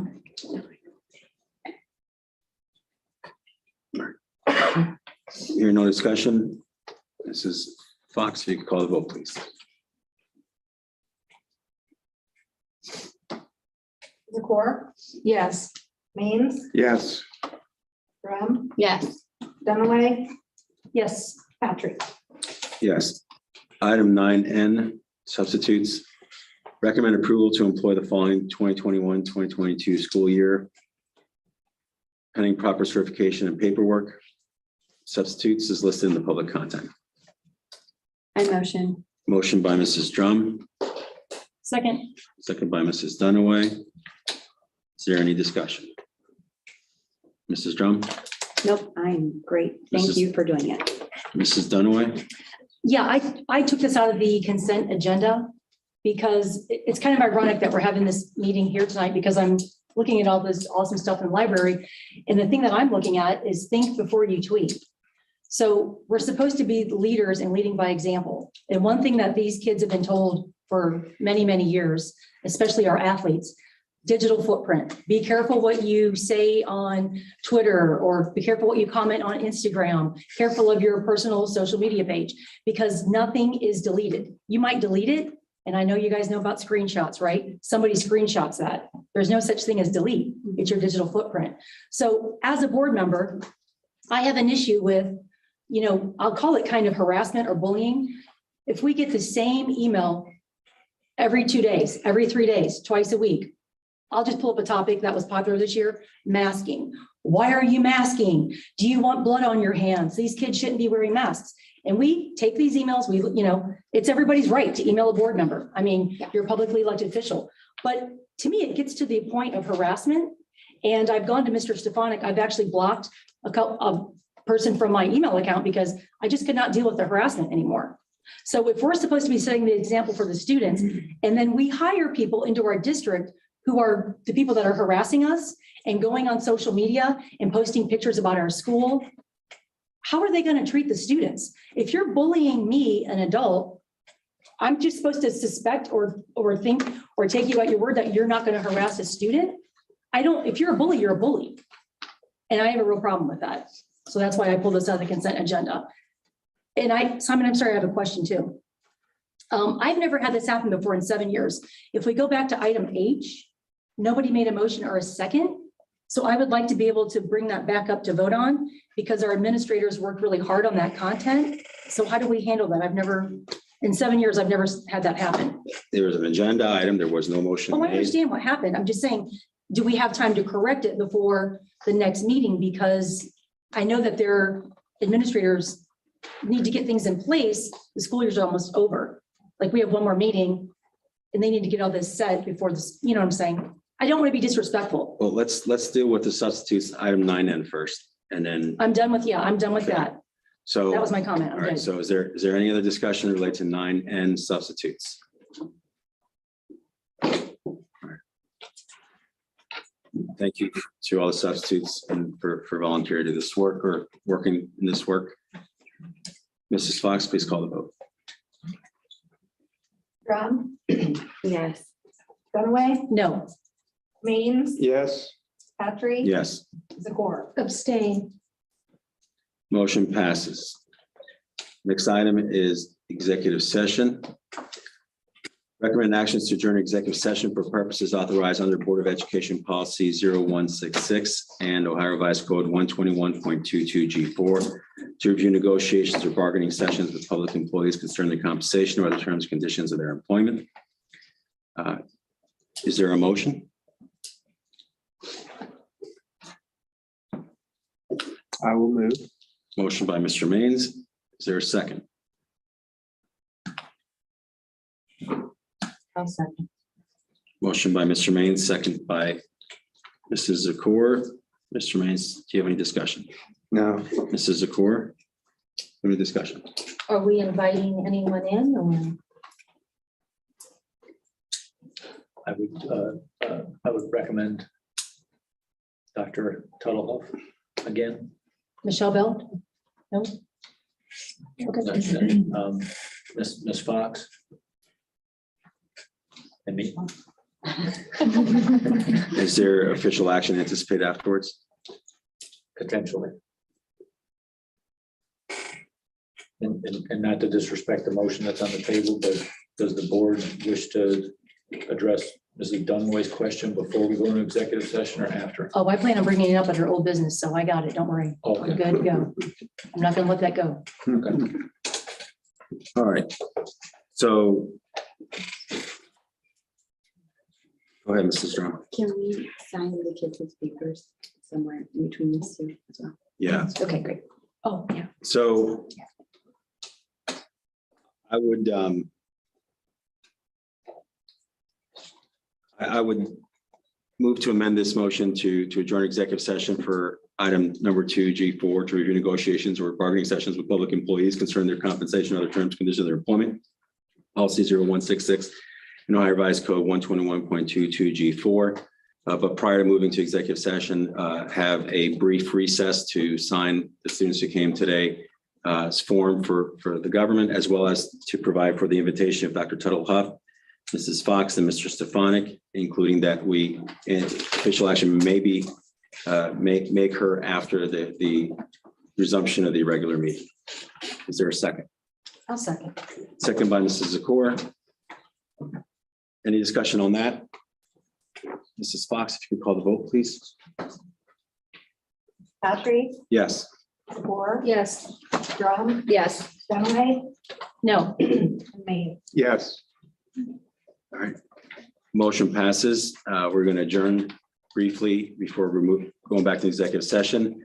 We'll come back on the record after we sign the petitions after the recess. The time for the recess is 7:50 p.m. I have a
Time is 8:01 PM. We are done with our recess, and now we are going to adjourn to executive session. Thank you.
Mm-hmm. They're gonna be eating.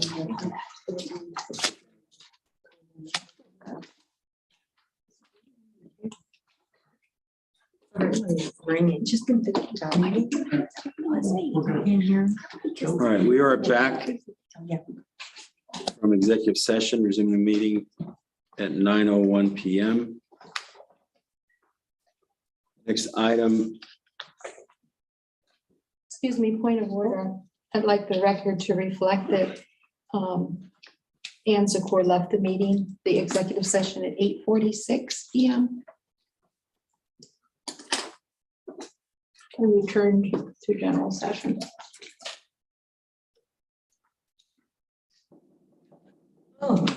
Oh, thanks, Don. Oh, the door's locked. Golly moly. Want me to let him? Holy moly. How did you know we were back in here? That was scary.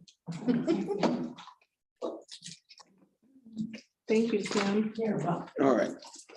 So return to regular session. Is there anything related to item 10C after returning from executive session? All right, we're on to old business 11A. Fiscal year 21. Audit manager's request for additional information. The recommended action is recommend approval of this agenda item is tabled at, actually, it's a recommendation to table this agenda item to the May 9th work session due to the congestion and timing of the current regular board meeting agenda. I will so move to table this item until the May 9th work session. Is there a second? Second. Motion to table this item to May 9th, 2022 work session by Patry, seconded by Mrs. Drum. Any discussion? Mrs. Dunaway. I don't know if I should bring this up now or at May 9th, but I would like to add some additional items to that in my opinion, you left off. So do I do that now or do I do that at May 9th? This is related to tabling. So Okay. if it relates to the tabling of it, then I guess, but if it's related to the actual motion that was tabled from the April 11th meeting, then I would wait till the next session. Can I make an amendment to talk about this now? About my item? You can move to amend it to open it up to discussion. Perfect. I move to open this up to discussion. All right, is there a second to amend that motion to open up this discussion versus tabling? Second. Second by Mrs. Zakor. Any discussion on the reason why we should not table and open it up to discussion without going into the actual discussion? I just think that you left very important items off, and I would like to Okay. have the opportunity to present those to everybody that you sent this to, which would be the state auditor and the prosecuting attorney and the assistant prosecuting attorney. That relates to the actual subject matter of the actual motion, so I understand that. Mrs. Zakor, do you have anything to say? No. All right, any other discussion? All right, all those in favor of opening up this to discussion? This is the motion before the board. Mrs. Fox, please call the vote. Dunaway, Yes. Zakor. Yes. Drum, Yes. Maines, Yes. Patry. No. This is now open for discussion. Mrs. Dunaway. Oh, well, I'm kind of confused. Am I allowed to talk about what I think got left out? You wanted to move it opened up to discussion. So That yes. has passed. Okay, great. So one thing that was, the frac is now public record, right? So I can talk about the frac? Is that correct or incorrect? I'm not sure if it's public record or not. Well, people have requested it. You mean the actual? I don't want to talk about the actual frac report if it's not, you see what I'm saying? Because right now the frac is with the Angela Wise at the auditor. It's with Chris Engler and Jessica at the prosecuting attorney's office. So I'm assuming it's a public record if all three of those people have it. So am I allowed to talk about the frac and what was reported in it and what I want to add? I'm a little confused on that Okay, I don't know. Why does the prosecuting attorney have it? because Simon sent it there. I didn't send it there. No, the blank one. The blank one, they reviewed the blank one to see if it was something that needed to be filled out by the board. I saw So- a filled out form. I think it was the paper. Yeah, I saw a filled out form that Simon sent, and it said, in my opinion, in my opinion, Point in of- my opinion, in my opinion. Point of clarification. Thank you. The only person that I transmitted the fraud risk assessment questionnaire to was to the audit manager for the Auditor of State, Angela Wise. I copied it to, I think, Mrs. Fox, Mr. Stefanik, and the board. No one else, I transmitted that to no one else. I was contacted by Mrs. Bowman requesting it. I indicated that I did not believe that I had authority to provide it to her, and I told her that should go through the administration so they can review it, whether it's a public record or not. I believe she made a public record request for it. I don't know if it was provided. I have not transmitted anything to the county prosecutor's office. However, prior to my filling out the fraud request assessment questionnaire, the board had voted to provide that to the county prosecutor's office in its blank format for evaluation as to whether it should be filled out by the school district, including myself, and for a recommendation. So if there's anything else anybody wants to clarify related to that point. I do. Mrs. Zakor. To say that you only provided it to the auditor's office is disingenuous in the fact that technically that may be correct. You only provided it to the auditor's office. However, I don't know of any exception in the Open Records Act the Records Act that exempts that form from public view. I went through that list. I can't imagine what it would be that would exempt that particular form from the public. It doesn't fall into confidentiality matter in terms of investigative reports. It doesn't fall into social security numbers. It doesn't fall into juvenile records, student, et cetera, et cetera. It doesn't fall into matters deemed confidential by other sources, such as, at the federal level. So in essence, I mean, it's a nice dialogue to say that I only sent it to the auditor's office and nowhere else. But in fact, by doing that, I believe, I may be wrong, but I believe that has now put it in the public's domain, because I don't know of any exemptions for that particular document. So while in fact there may be truth to that statement that you only sent it to the auditor's office, the reality of it is that it opens it up wide and implicates my name as well as two other board members' name. And that is problematic for me, because my reputation means as much to me as anybody else's reputation may mean to them.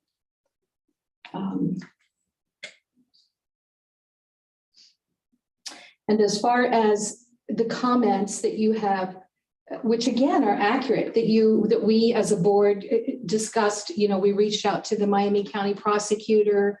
We asked the question, who should we fill this out? Is it required to be filled out? Who should fill it out?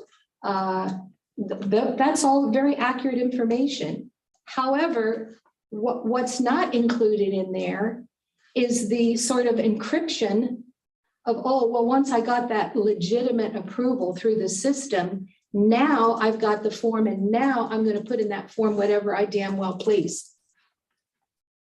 And that's a big difference than saying this sort of this genuineness that I want to do the right things. Yeah, maybe the right things to get this whole board to unanimously authorize you to fill it out. But in my opinion, it was not the right thing to then unilaterally put your commentary in there, accuse people of fraud, and send it to the auditor's office. It was fraud itself. Order. Mr. Watson, I'm going to ask you not to shout out in the meeting, and ask that you could, if you wish, you put yourself down for citizen comments or closing session. Please refrain. I did already. There's a closing. But you let the students leave. Mr. Watson, I'm going to ask you to stop speaking out of turn. You will have an opportunity to speak at citizen comments section. There's a closing session that follows. Pardon So how do me? we go about fixing this? Hold on, Mrs. Dunaway. What did you say, Mr. Watson? I wasn't talking to you. You told me not to talk. Mr. Watson, I'm going to ask you to be respectful and recognize the order of this meeting, please, sir. I am respectful. Respect me. I wasn't talking to you and you asked me what I said. All right. Mr. Watson, Point of order, can we move forward, please? So my Mrs. Dunaway, go ahead. So my question is, so in my opinion, just like Simon, you kept saying in your opinion in this report, I would like to add some things that I clearly left out because you signed your name to this report stating that you were not aware of anything else that should be reported. And I would have to vehemently disagree with that. So how do we go about correcting this form? What's the process? How do we move forward? I'm more than glad to type it up and send it to everybody for their approval. I've got no problem with that. So is that all, Mrs. Dunaway? Yeah, it was just a question. So right now, this motion was originally before the board on April 11th, 2022, in response to the audit manager's request for documents related to the questionnaire I had filled out. It appears that a big concern of some of the board members is that there's one perception or one view being provided. I think a good solution for that would be to empower the rest of the board members to provide their own questionnaire response to the auditor of state. That works for me. I had proactively asked whether that was a possibility, and I shared that email with everyone. And so I believe that they would certainly welcome that. I don't know if that's still open depending on the timeline, but I certainly think that makes sense to me. I don't think it relates to this motion, but I think that it makes sense to me. I don't want to silence any voices of the board members. If the board members feel that their fraud request assessment questionnaire would differ, I think it makes sense that they should get a voice as well. And so I would not be in opposition of providing every board member on the board the opportunity to provide that response back to the auditor of state. But I would suggest that we address that in the next item after this one. Right now, this is the one that we've opened up for discussion was to table this motion to authorize my response to the auditor of state. And so I would now at this time, is there any other discussion related to that, the item before? I have some. All right, Mrs. Zakor, go ahead. Thank you. You said a couple of key things, that there's nothing prohibiting or this board can fill that out. No, that's incorrect, Mr. Patry.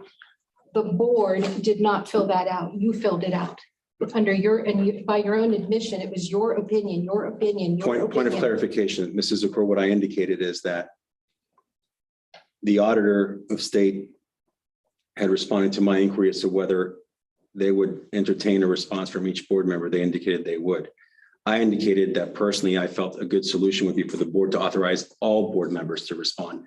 They presently do not have that authority, but I think in the next item following the conclusion of this one, a motion that if it's made to authorize all board members to provide a response would provide a solution for that issue. Okay, so that was a spin, because that's just not what happened, sir. Okay. I would agree with you, Mrs. Zakor. The board did not authorize your input, and you by your own admission said, in my opinion, in my opinion, in my opinion, there was fraud. So when you say, when you make it sound like, oh, you're being so even-handed here, so anybody can fill out their frack and send it into the auditor.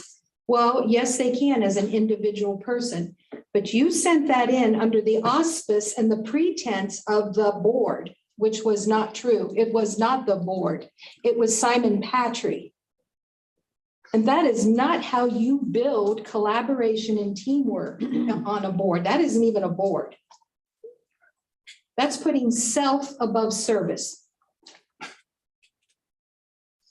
Now, the other thing I would like to say about this public content, authorizing President Simon Patry to, and then it spells out item 1, item 2. I think that's very problematic because this should not be authorizing a president to send these things to the auditor's office. And let's be very clear. The reason there's even a dialogue about sending any of this to the auditor's office is not because the auditor independently came up with this request. It's because the auditor responded to one individual named Mr. Patry alleging fraud among board members. And as a result of alleging that fraud among board members, to the auditor, then the auditor's interest peaked and said, oh, well, how about if you send me some things that might support that? And so now you have a motion here approving the president and only the president to authorize all this access to these documents and then forward them on. This is just wrong on top of wrong. This, if even this should proceed, which I don't think it should, but even if it should proceed, it should not read approval authorizing president. It should be reading approval authorizing the board.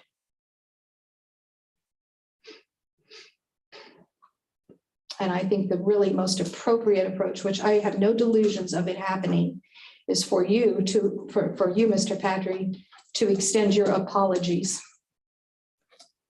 I'm finished, thank you. And it's just done away. Well, what I really hate about this is not why I signed up to be on the school board. You know, there are 5 basic strangers here. I didn't know Simon, Ann, Rick, or Amber before you came out, and I apologize to Rick and Amber because this was leftover bad business from the previous board. Yeah, but I didn't know any of you. I didn't know. I mean, no offense, I didn't even know what you guys look like. So we get thrust in this job, and we're supposed to be, guess what? Working for staff, students, and community. So this whole little frac report thing, I'm looking at all these things that Simon wanted, waive this, waive that. I mean, we have TCC Action LLC. They're trying to remove 2 board members. Let them do their job. When we have board members that are acting on behalf of TCC and requesting documents for illegal, where does this, that's not what we're here for. But what really upsets me is if you're going to put something in your report and say, in my opinion, report the entire incident. That is lying by omission. You don't report half the incident and magically leave off the part that implicates your friend. That's not cool.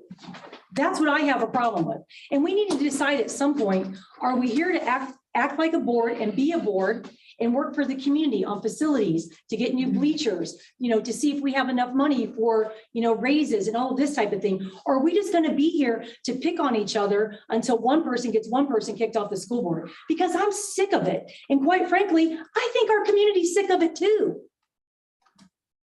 But I'm not going to let people throw me under the bus and not defend myself. So here we are, and now I'm going to send my report. And the sad thing about this, there are going to be people who don't even work here anymore who are going to get called out on the carpet. So be it. Thank you, Simon, for opening this can of worms. And to anyone that gets involved in this, I apologize to you, but Simon started this. There you go. Anyone else?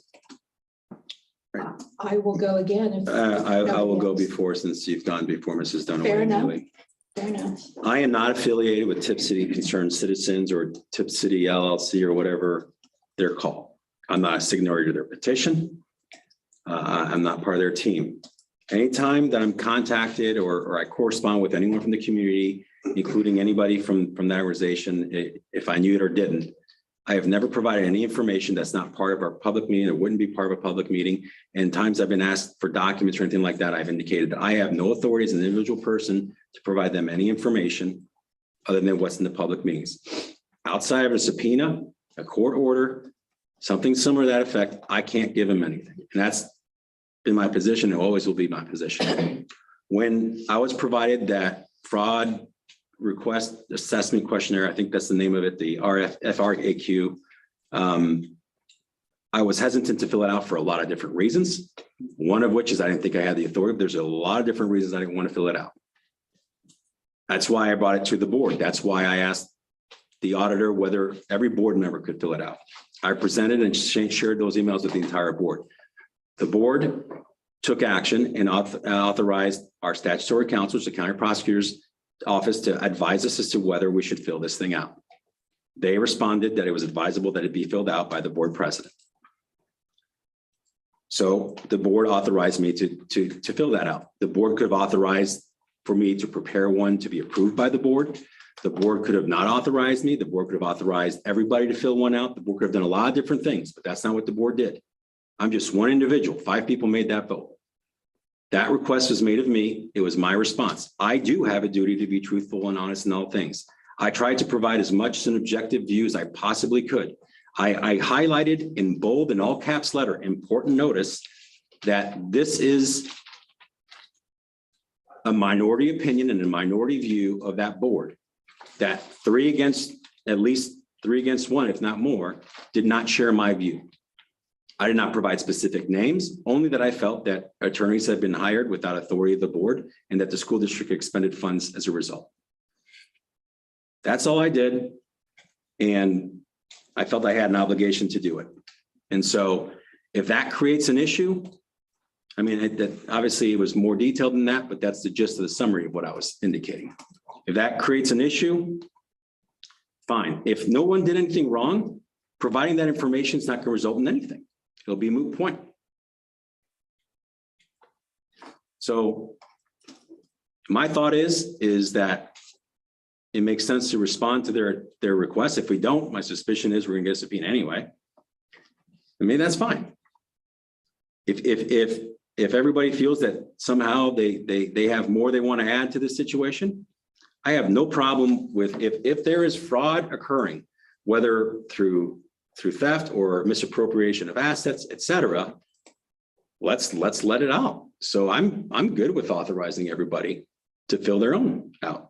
And then let's just have you all give their version. Let's see what the auditor state does with it. So that's all my comments, but I'm not doing anything other than what I think I'm fiduciarily responsible to do. And so I will continue doing my fiduciary responsibility no matter what's said. Mrs. Zakor. Well,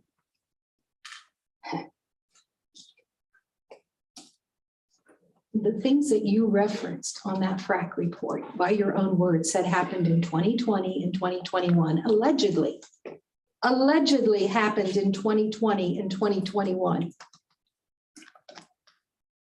When the FRAC, the financial risk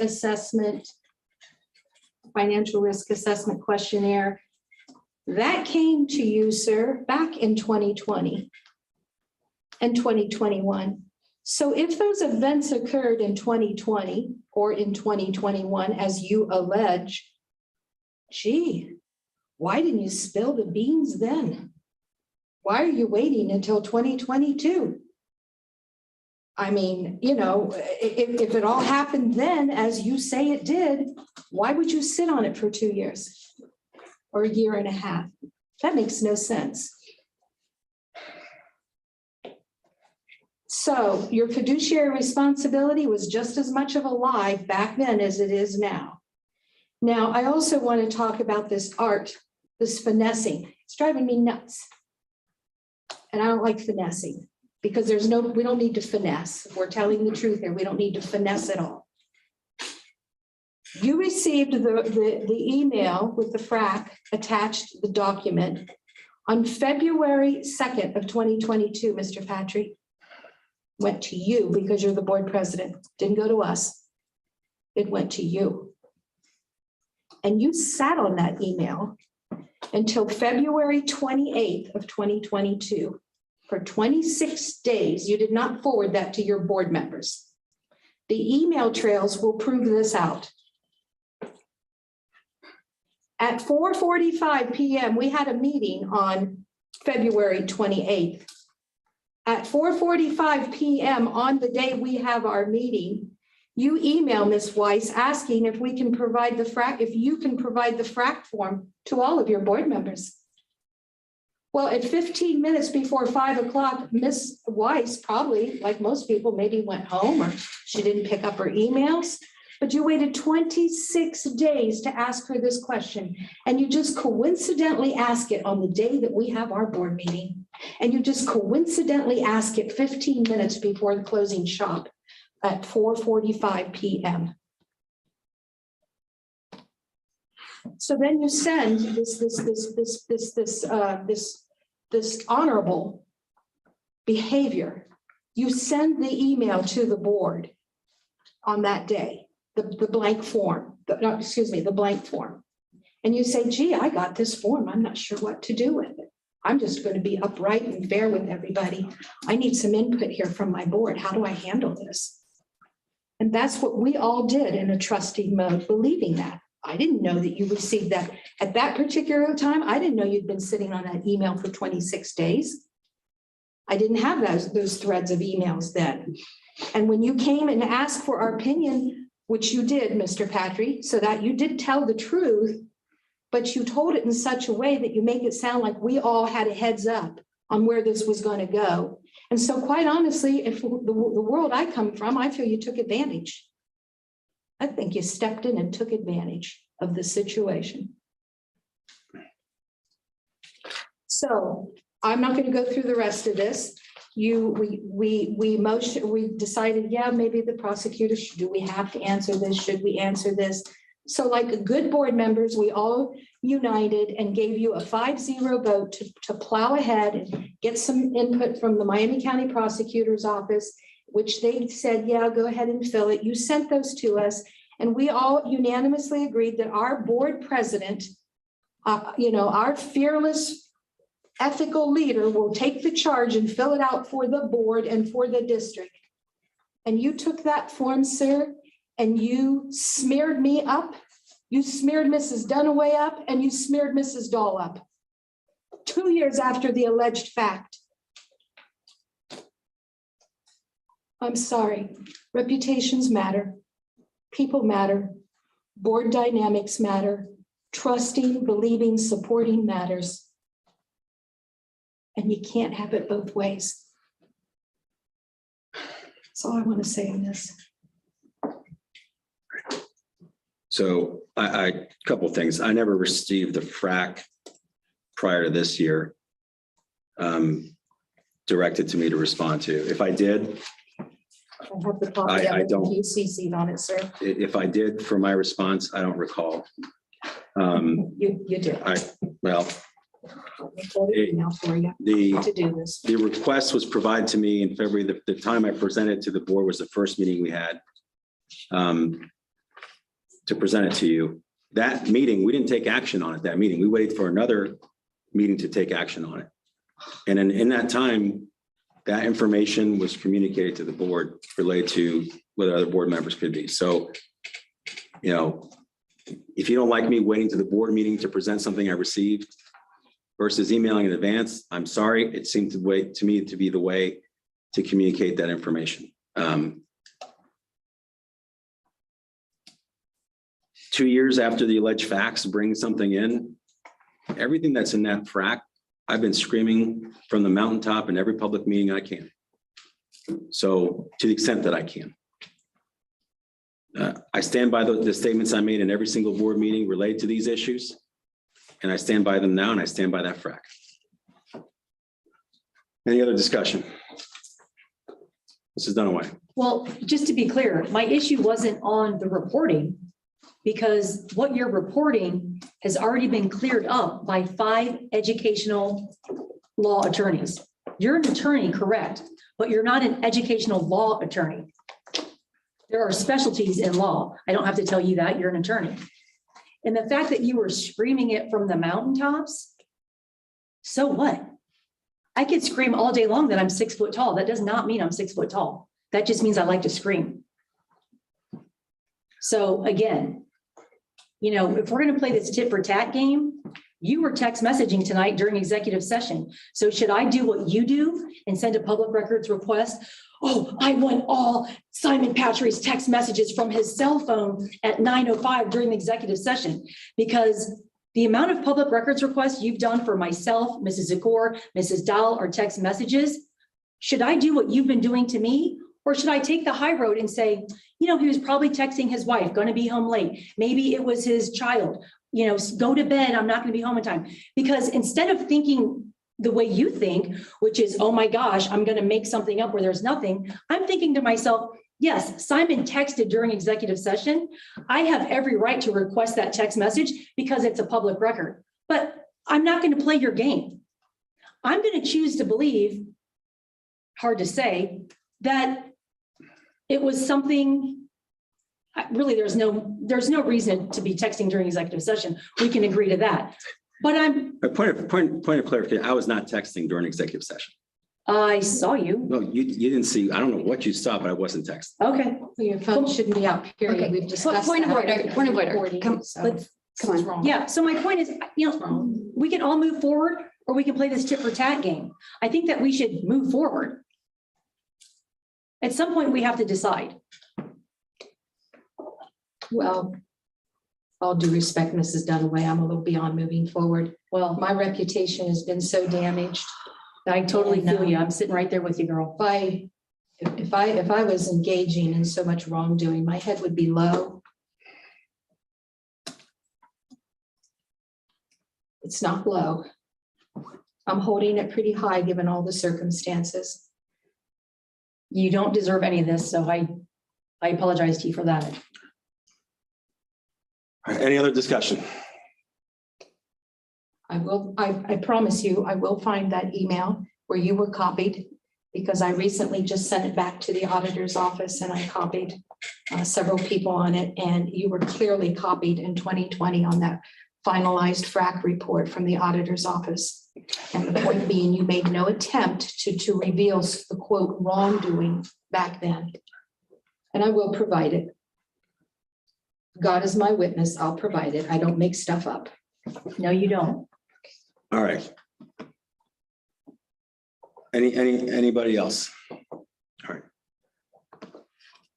I will move to table this item until the April 11th, 2022 work session. April 11th, and we already have a. I'm sorry, motion to vote. forgive me, the May 9th, 2022.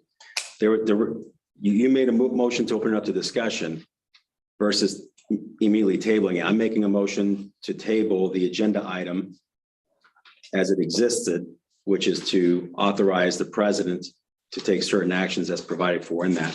I am making a motion to table this agenda item to May 9th, 2022 work session. I'll second. Motion by Mr. Patrick, second by Mr. Maines. Any other discussion? Mrs. Fox, please call the roll. Patrick, Yes. Maines, Yes. Drum, Yes. Dunaway, No, Zakor. No, Motion passes. Agenda item is tabled until the May 9th, 2022 work session. Under old business, I would move to add item 11B, authorizing any board member to complete their own freedom request or the fraud request assessment questionnaire for 2022.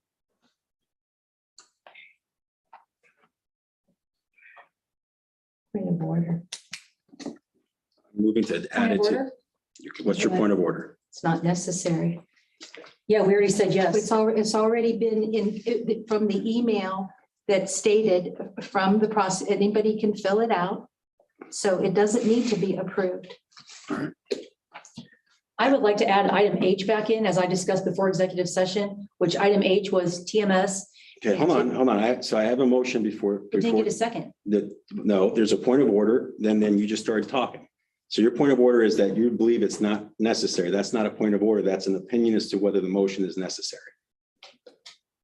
Motion before the board is authorizing the rest of the board members to fill out a fraud request assessment questionnaire for fiscal year 22. Is there a second? I'll second. Second by Mr. Maines. First by Mr. Patrick, second by Mr. Maines. Is there any discussion? Yes. Mrs. Zakor? You could motion that and pass it. It's just unnecessary. Whatever. I not believe it's unnecessary. I don't think anyone was authorized other than the president based on the last meeting. The prosecutor's office provided a recommendation related to the FRAC. But, and we all have an obligation and duty to report things. Mrs. Weiss in her email to you stated that anybody, any board member could fill that out. And as we discussed, even though I got that email and her email indicating I should fill it out, I felt that I did not have the authority until the board provided to me. So But you did feel you had the authority to throw 3 board members under based on your opinion. Oh, I see. That's very logically consistent. Thank you. anybody else wish to discuss this? Hearing no discussion, Mrs. Fox? So I have a motion to allow all board members to complete FRAC form. Yes. And I've got a first by Patrick, second by Maines. Correct. Patrick, Yes. Maines, Yes. Drum, Yes. Dunaway. Yes. Zakor. Yes. Mrs. Dunaway, you wanted to, Yeah, I want to add Motion. item H back in, which is TMS and THS schedule change. Originally got a motion, but not a second. they had no motion. No motion. No motion. Oh, didn't even get a motion. I thought it got a No, motion. didn't Okay. get a motion. Well, that's even worse. So the motion before the board is to add item 9H, which was the Tipp Middle School and Tipp High School schedule change to old business at 11C. Is there a second? I second. Motion by Mrs. Dunaway, second by Mrs. Drum. I guess I'm confused. Is there any Wait, discussion? hang on, timeout. Point of order. I just want to make sure. Go ahead. TMS and TH, okay, we're on Yeah. the letter H, we're going back to this one again. Yeah. so We're now- moving it to 11C. Yeah, now it's 11C.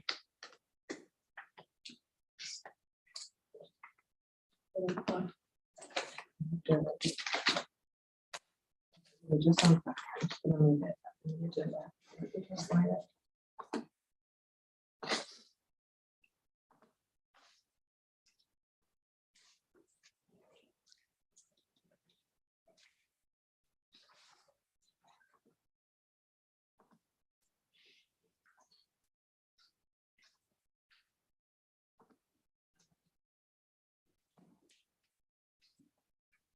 Okay, so whole business,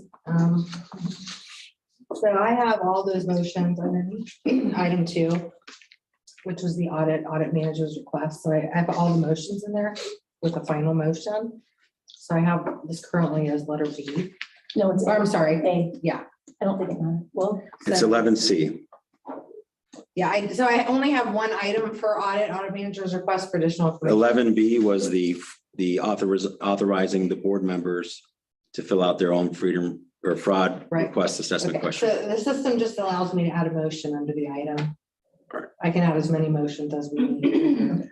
Okay. All right, Said item. That's That fine, makes just sense. I- however you can figure out how to add it It'll on. Save so many motions, which I didn't realize. Okay, so we're on to 11. So let me go back. 11C.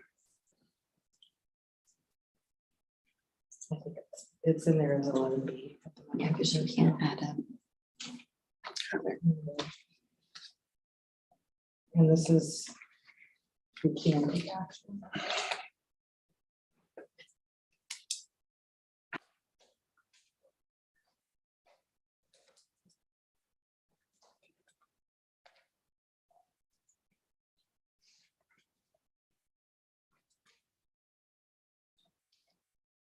Okay, you can presume with the item.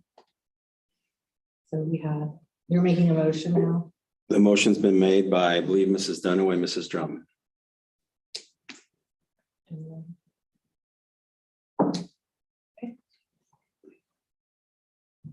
Do we want to proceed with the vote or are we going to? Mrs. Dunaway, do you have any discussion? I'll defer to Mrs. Drum. I think people heard me talk enough tonight. You barely I spoke know, tonight. I'll give you the floor. I just tend to be quiet in nature. No, that's good. Okay, so I just want to say that first of all, I'm not opposed to this idea for the teachers. I love the idea of collaboration. My area that I just keep struggling with is this every single week for an hour. So the teacher part of me, and this is just my personal thoughts, the teacher part of me can get a lot more done in 2 hours than I can in 1 hour. When collaborating, because by the time you get there to sit down, you think of ideas, you get into the groove, you're talking, you're figuring things out, like Papers out. yeah, you get everything out and you start talking about it, that hour goes really, really fast. So is there a way that it could, I know it's been talked and whatever, but I just feel like if it was a 2 hour, once a month or something like that, it would just be more productive. Or Well, if it even was twice a month. That was still 4 hours, yeah. Yes. Does that, you're looking at, sorry. Do you know if they looked at that option, 2 hours twice a month? It's a great Because thought. we love the idea. And I then love also, it. if it's on Fridays, it's kind of nice because Mhm. I don't know, Well, something to kick around. it's always something to kick Right. around, yeah. The only thing I would say about Fridays is not in this district, but in some other districts I've worked with, sometimes Friday afternoons staff is not as Yes. engaged. And I understand that. But they're getting that out too. 2 hours early, so they would have been there anyway, right? Yes, but after, on a Friday, Yeah, after you're your work week, exhausted. you're exhausted. You're I just exhausted. mean, like, if Yes. they're willing to It's be the in a exhaustion learning and factor. collaborative Yeah, collaborative yeah. mode. So- Gotcha. But I'm just saying like something like that, because I'm just thinking in my mind, and I could be wrong, and I'm not trying to speak for all the teachers. I just know I get a lot more done in a 2-hour time block of actually collaborating, having those good discussions, sitting there and talking about things versus a rushed hour. And then how will the buses be able to accommodate a 2-hour versus a 1? Yes. And that's a Kim Donnie question, obviously. Discussion. Yes, but that was just my thought. So I'm not saying no to this. I just want to be very clear. I just feel like there needs to be more Dialogue. thought process, more discussion about it, more like digging into like what's really the best option for our students and our staff, so that they can get the most out of that time frame. I could take it back to Ms. Scott, and Mr. Barnes and Ms. Vorse and have them continue to process. Right, and can you please let them know, I mean, I think that you made it very clear, but I mean, I want what's best for staff, students, and it's not that I don't want this, because I threw a lot of crazy ideas out there and the administrators jumped through hoops. Yeah. The board asked for a survey, they gave us a survey, so I don't want them to feel like they're getting beat up and Right. we're No, we're micromanaging, but we're trying to process what parents are saying and it's a lot to process. And we did this relatively quickly. Yeah. So, I don't want it to be like the Red Devil period where we do it for 2 years and then it doesn't work and we have to get rid of it. And I completely believe in the current leadership. Mhm. I mean, obviously, Mr. Barnes, Ms. Cooper, Mrs. Vorez, Mr. Watercutter, we want to give them every opportunity to do what they feel fit with their buildings. We're just trying to kind of like see all sides. We want this to be a forever decision, Mhm. not a Red Devil period decision where it's here today, gone tomorrow. That's all. Does that make sense? Yeah. By the way, the middle school still has Red Devil period, but the high school does not. I know that. Any other discussion? All right. Hearing no more discussion, Mrs. Fox, please call the vote. Dunaway, No. Wait, can you read the original motion? It's a no, right? yes, the current recommend approval to implement a 1-hour early release every Wednesday at typical school. Correct. Gotcha. Go ahead. The original. I'm still a no then. Sorry. Drum, no, Maines, No, Patry, No. and Zakor. I'm very sorry. What was the motion again? We're voting on the original H, which was the Yeah. 1 hour every Wednesday. No.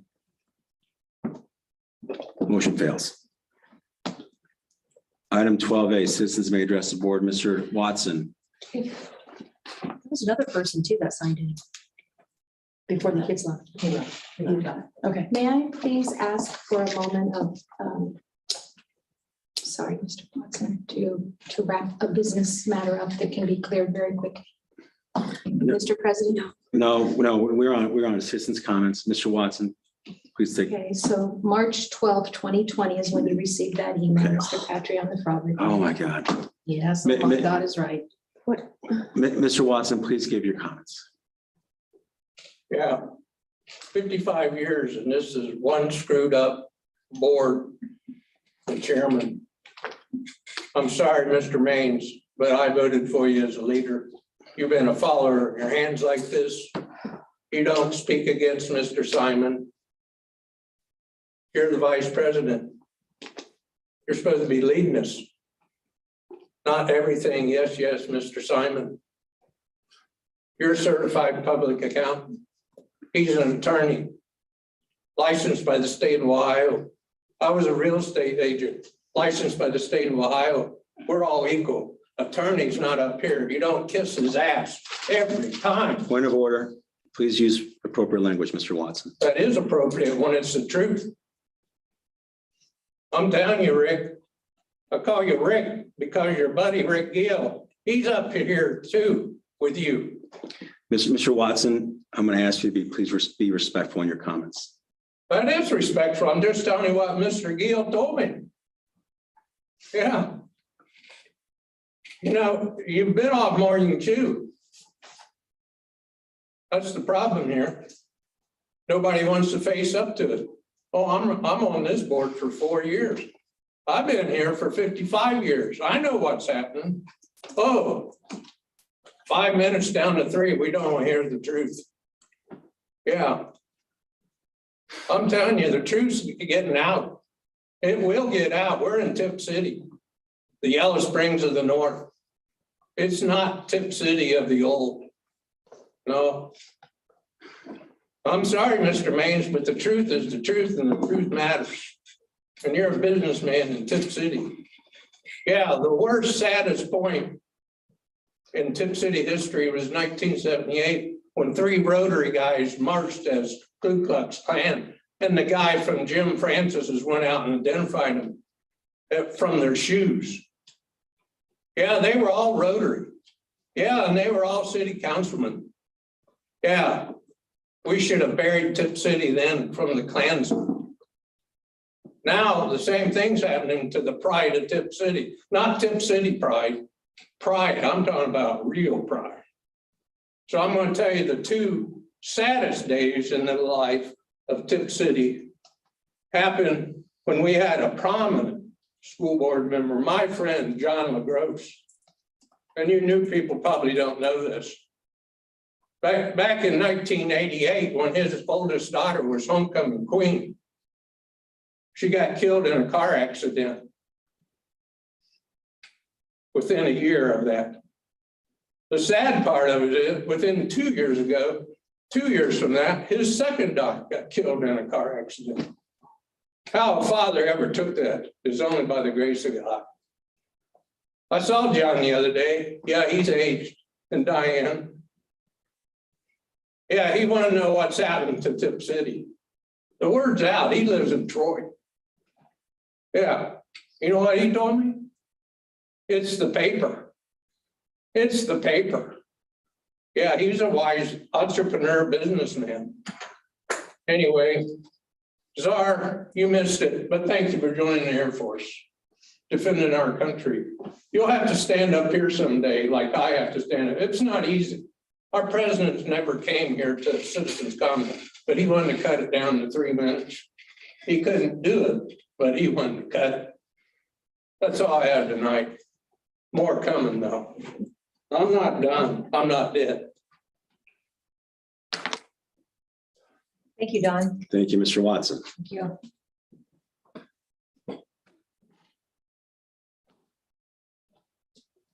Next item is upcoming meetings. Next session meeting will take place on Monday, May 9th, 2021 at the Board of Education meeting at 5 p.m. Next regular board meeting will take place on Monday, May 24th, 2021, the Board of Education beginning at 6 p.m. We skipped 13. Did we? Future board agenda items. I'm sorry. Suggestions. Thank you, Mrs. Dunaway. 13A, discussion updates on future board agenda suggestions. Mr. Stefanik, did you have anything? Any board member wish to suggest anything for a future meeting? I'm sorry, Mrs. Dunaway. Yeah, if we could maybe in June or July, look at all of our levies, the continual ones, the non-renewal ones, and kind of get a dollar amount on that and just be prepared for our community, because we talked about bleachers tonight. I think we're all aware that the boilers went out in Coppic a couple times this year. We all are here, hopefully for, new facilities. I think that's kind of a given. But I feel like we need that big picture roadmap, not just the Band-Aid. Anyone else? I would second Ms. Dunaway's suggestions on the bond issues. Hearing no other suggestions, we've already discussed upcoming meetings. I would entertain a motion to. Actually, I have Go one more. ahead. I'm sorry. Go ahead. I would love to have Mr. Barn, like that whole group, come back and talk about the schedule change stuff more, if possible, just so we can get some ideas about that too, if that's possible. Anyone They're else? sick of the shit. They're like, no, we're not going to 3 board meetings in a row. It's not fair. So with that, would entertain a motion to adjourn. I'm into adjourn. I will second. Motion to adjourn, Mrs. Drum and Mr. Patrick. Any discussion?